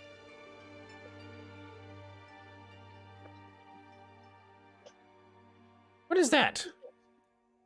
She looks over and What's what? I'm watching her the whole time. I'm not turning. there's something over there. Okay, go look. Over where? He Gaia will stumbles look over. where She she's looking. starts to go over. Chat Dogs for Life has redeemed a random treasure card for Harga Uh-oh. to see if she'll become an ally to the party. So I'm gonna pick a random treasure card and see if it appeases Harga. Let's see what the random treasure says. Uh-oh. Oh my! What? Oh my! What? A grimoire! What? What? Well, this lady might die today. What's in that book? I would do me a favor, Dogs for Life, in chat. I know there's a little delay, but I would like if you have. What did you do? We're gonna find out here in a second. Dogs for Life. You changed the whole scope You of might have things. started a war. It's perfect. Thank Frog you. is about to die too. Dogs for Life. If you have a D4, I don't have one handy beside me to show you. Little triangles, it's twin. It's the triangle. pyramid. Yeah, the pyramid die. If you have one of those, could you go get it, or find one, and roll it for us, I don't even know and what place put the result in the chat for us? If you don't have Or one, if you don't have one, Google- you could go. Google Yeah, all you could of it. Google a D4, and you could do the Oh, I digital did send die. you dice. Oh. Couldn't remember. I thought I sent you little dragon dice. Yeah, So if you wanna roll that die and then type the number into our Twitch chat so we know exactly what school of magic is contained within this grimoire. We're rolling this old lady, aren't we? Oh yeah, she's about to get wrecked. Oh yeah, she's getting burnt. Oh, a 2 elementalism grimoire. And then I need you to roll a d4 again. Why couldn't it be a 1 or a 4? If you could roll a d4 for us again and put a number in there, because I think roll a d4. Or -1. 1 for spell rank, 0 means magic tricks. A D4 minus 1. d4 -1, gotcha. So Roll a it's 4, so it's 3. 3. So the spell ranks are 3. Mm-hmm. Wow. 1 through 3. And d4 for the number of spells? Yep. Okay, so roll one more time, Dogs for Life. You're getting good use out of those dice Brittany sent you. Yeah, Look you at know. that. Holy crap, a rank 3 spell. Rank 3 spells. So whatever number this is how many rank 3 spells are in this grimoire. Need you one more time, Dogs for Life. Yeah, if you can roll one more time for us. We've got a 2, a 4, 3. Oh my Wow. gosh. Rank 3 spells from the grimoire. So this is what she found? This is She what found it in like the corner of the room after like we came out. Okay. Probably a theory. big fat frog was laying on it. Okay, let me see something really quick. Look, the shifting of the doors could have moved the rubble and helped her find it. That's the So theory pretty I'm much working on. That's- I like that elemental theory. Spells is all summons except for Firestorm and Firebird. But like there are at least 6 rank 3 spells that are available. Rank 3 spells. Oh wait, it starts with Firebird there. Yeah. We got Firebird, Firestorm, Gnome, Salamander, Sylph? Is that how you pronounce that? Yeah. Elf. Sylph would be 5 and Undyne would be 6. Okay, Dogs for Life. Do you have the cube die with you? Do you have the D6 with you? I'm gonna let, since you bought this this cool treasure card, I'm gonna let you roll for the randomized exact spells. So if you got your cube, I want you to roll it 3 times and tell me what the numbers are. If you roll a double, just re-roll it. And we'll just put them in order 1 through 6 from the book, and whatever you roll are the 3 spells that are in this grimoire. Because I'm totally getting Dogs for Life involved with the outlook of this campaign. You're pretty much playing the game right now, Dogs for She Life. is. Yeah. She's like a secret DM hiding. That's in the right. corner. That's right. 5. 5, 6, 2. 5, 6, 2. So Undyne is 1. Sylph is 1. And 2 is Firestorm. So those are the 3 spells that are in this grimoire. Does somebody want to take note of that for me? We've got Said what? Undyne? Firestorm, Sylph, and Undyne. Are the 3 spells, rank 3 spells here. She finds this book and kind of dusts it off and says, I don't remember seeing this here. She starts to open this up. Ooh. What And is that? She starts take a to look? say something. That's Tenumeral says that. She just glares at Tenumeral for a second. I don't really know. But it seems That's right, 'cause she's a mentalist. it seems valuable. Here, allow me to take a look. I can give you probably a fair estimate for it. She Guys, kinda- gonna walk she over. for what she like holds the book a little closer to her chest as you say that. So, I think it's a good idea to let Geyer at least tell you the value of what you have there. make a persuasion check, Connery. That is a fail, but I'm gonna put it- Oh, just push it. He makes it. Look at that. And I'm gonna take probably exhausted. It's been long days without rest. True. She's like, yeah, perhaps. She hands it over towards Geyer to take a look. Geyer's gonna sit down. Just bear with me a few minutes. I have to go through it and see what we're dealing with, but we should be able to tell you what it's worth in a few moments. Like that flail you handed me that you're looking at. That's worth easily 20 to 30 gold in the proper hands. And Mr. Geyer is the proper hands. We can get you some good money for it. How much is a flail worth? This is a fancy flail. Search correctly. Go to make a bluff check. Geyer talking out his butt. Doo-dah, doo-dah. Go to make a bluff. Oh yeah. She don't know what a flail's worth. She kind of takes your word for it. Geyer's just sitting for a few minutes, gonna take a few and just again sort of running through it, looking at spells are and whatnot. Geyer, go ahead and make a make a languages roll for me. Okay.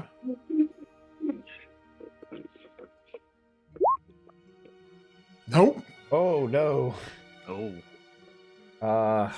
Could I be looking over his shoulder too? Because Kauska always looks at things with Geyer. Sure, you can, but I'm gonna say you're probably gonna have a Bane with your roll. Like my language is a little bit better than Geyer's, so I can hope that it's gonna pay off. Nope. Nope. Just looks like a bunch of mumble jumble to you. I could take a look. Kauska just shrugs and tries to play it off. Not that she doesn't understand, but like this isn't impressive. You know, she's just like. I peer over and succeed. To numeral, you can see that this is a grimoire that could definitely aid you and Geyer, especially with the new knowledge that you've received from Master Tetsu. Well, Hagra, seems like you've stumbled upon something. And I think Geyer, if I remember right, Geyer does not have one of his own. I have the one I started, the notebook I purchased. Gotcha, yeah. And Geyer's going to look over at Kalsika for a moment, where she's real close and very quietly trying not to let Harga hear. Like, Kalsika, how much gold do you have on you? Kauska just checks mentally. She doesn't actually touch her purse. Kauska has... Mr. Geyer, I have over 60 gold. But here's the thing. I think maybe... She doesn't seem to trust us, which is fair, because fair. What if I just take off the rings and tell her I found them down there and I was trying to hide them and I'm sorry? And say we'll give her the rings instead, because these spells are worth a lot. Or give her one of the rings. My thought is if I can take some of your gold, perhaps I can convince her to let this go at a lower cost, and we can use the rings to replace it. I'm okay with that, or giving her the sapphire ring and some gold. I want to keep the other ring, though. So, Geyer gets a little nod and looks over and says, Harga, I believe that if there is a gentleman in Outskirts that collects old books such as these, he's a friend of ours. I believe that he would be willing to pay upwards of 50 to 60 gold for this. Now, given that you live here and I travel back and forth, perhaps if you are willing, between me and my friend here, we can pay you the 60 gold, and then I can we travel with the book to Outskirt, and I can reclaim my money from him when I sell it to him. Kauska will then take out her coin purse and shake it, so Harga knows that we actually have money.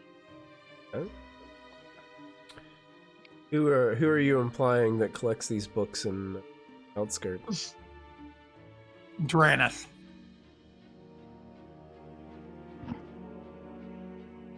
Go ahead and just make a persuasion roll for me. Oh, I'll give you a boon on the roll because Kalsika is helping you. Okay. So, looks like everybody but me found some gold. Look at the chat. Definitely not for Connery. That's...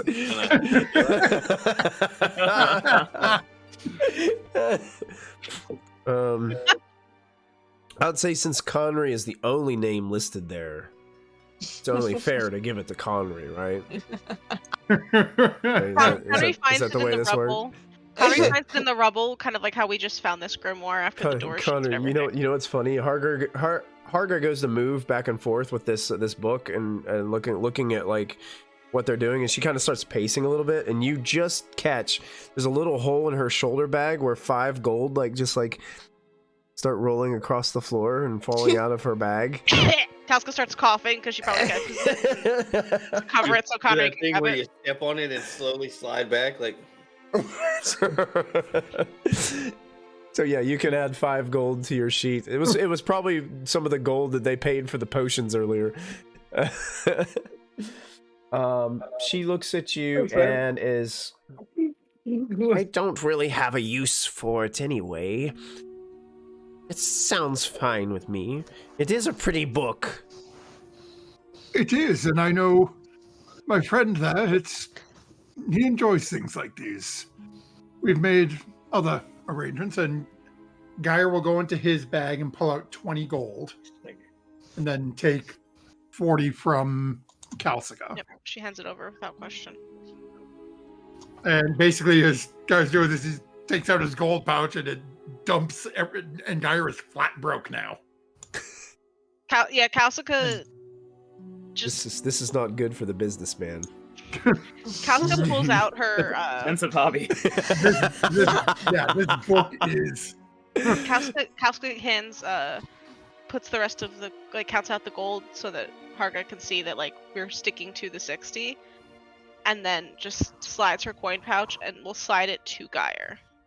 Because she doesn't spend money on things, she doesn't care. So she'll just say, you're the finance man of the group anyway, and just give him her pouch. Oh, so You can fight with me on the trail back later. That's not we'll fight about it later. Not in front of her. Then Geyer will hand over the money and... Okay, yeah, she takes it. She hands you the book. Do you want any? Do you want the flail, Harga?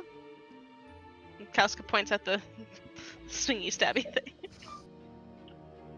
It does have a very nice dragon head on it. It may look nice if you mount it somewhere.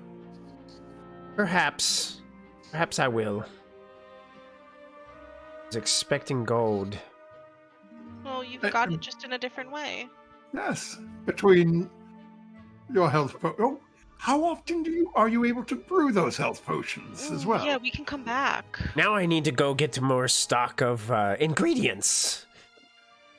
Where do you get your ingredients? Yeah. A little bit from here, a little bit from there. So nowhere specific, right? Nowhere specific. Well, where I can find the question ingredients. for you. Why don't you take your business to Outskirt and set up shop? We regularly visit. We could benefit from each other. Do you think Outskirt would let someone like me into their midst? Someone like you, look at us. We're suspicious acquaintances. What you may not be aware, we have actually, the group of us have recently brokered an alliance between the mayonnaise goblins of Bothild's Load. Wait, mayonnaise. What the fuck? Oh wait, malnutrition? Mayonnaise? I love mayonnaise. Oh my god. It's the main ingredient in my health potions. Oh, no wonder it had that wonderful creamy texture. Wondering what that was. That explains so much. But we've brokered an alliance between the goblins that have taken up residence in Bothell Blood and the town of Outskirt. I'm certain if you were to come in and under the terms of that alliance and offer to set up shop and are willing to trade your wares with the townsfolk there for fair value, they would welcome you as they have anyone else. They don't have an alchemist. You would be okay there. They have a general store. So, since Connery started this, unfortunately, it's Connery's role. Because I know how low his persuasion is. Oh, God. But I will grant you the boon for the help. Okay, let me roll twice. Nope, still not. Close. I got another condition, but I passed. I think you only. Oh, did you? He pushed. No, the second roll was the boon that you mentioned after I rolled. Oh, gotcha. So you pushed and got it. Okay, cool. So so you- dazed, scared, Oh my- dazed, sickly, and I got exhausted. I'm feeling like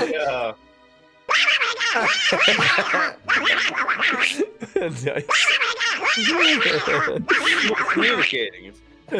That's it. So as Connery's making this, and you guys are all kind of helping out, so you see her kind of like, she looks towards Ambrosius. What about Ambrosius? You think he would be allowed to come with me? There's plenty of bugs there to eat. I don't know why he wouldn't be. Well, allowed. that's it. I mean, Ambrosius loves bugs. he's not going to try to eat any small children, right? He doesn't eat people. I can't promise anything. That would be Ambrosius breaking. gets very hungry. That would be breaking the alliance, and then you would be kicked out. Well, I you have can't, to you know, have I can't If- control what if he's hungry, he's going to eat. Right, Well, you have to Rodents eat should it. guard your lab while. Okay, but like, that's how I am, and I don't eat everything in sight. Like, come on, he has to get it together.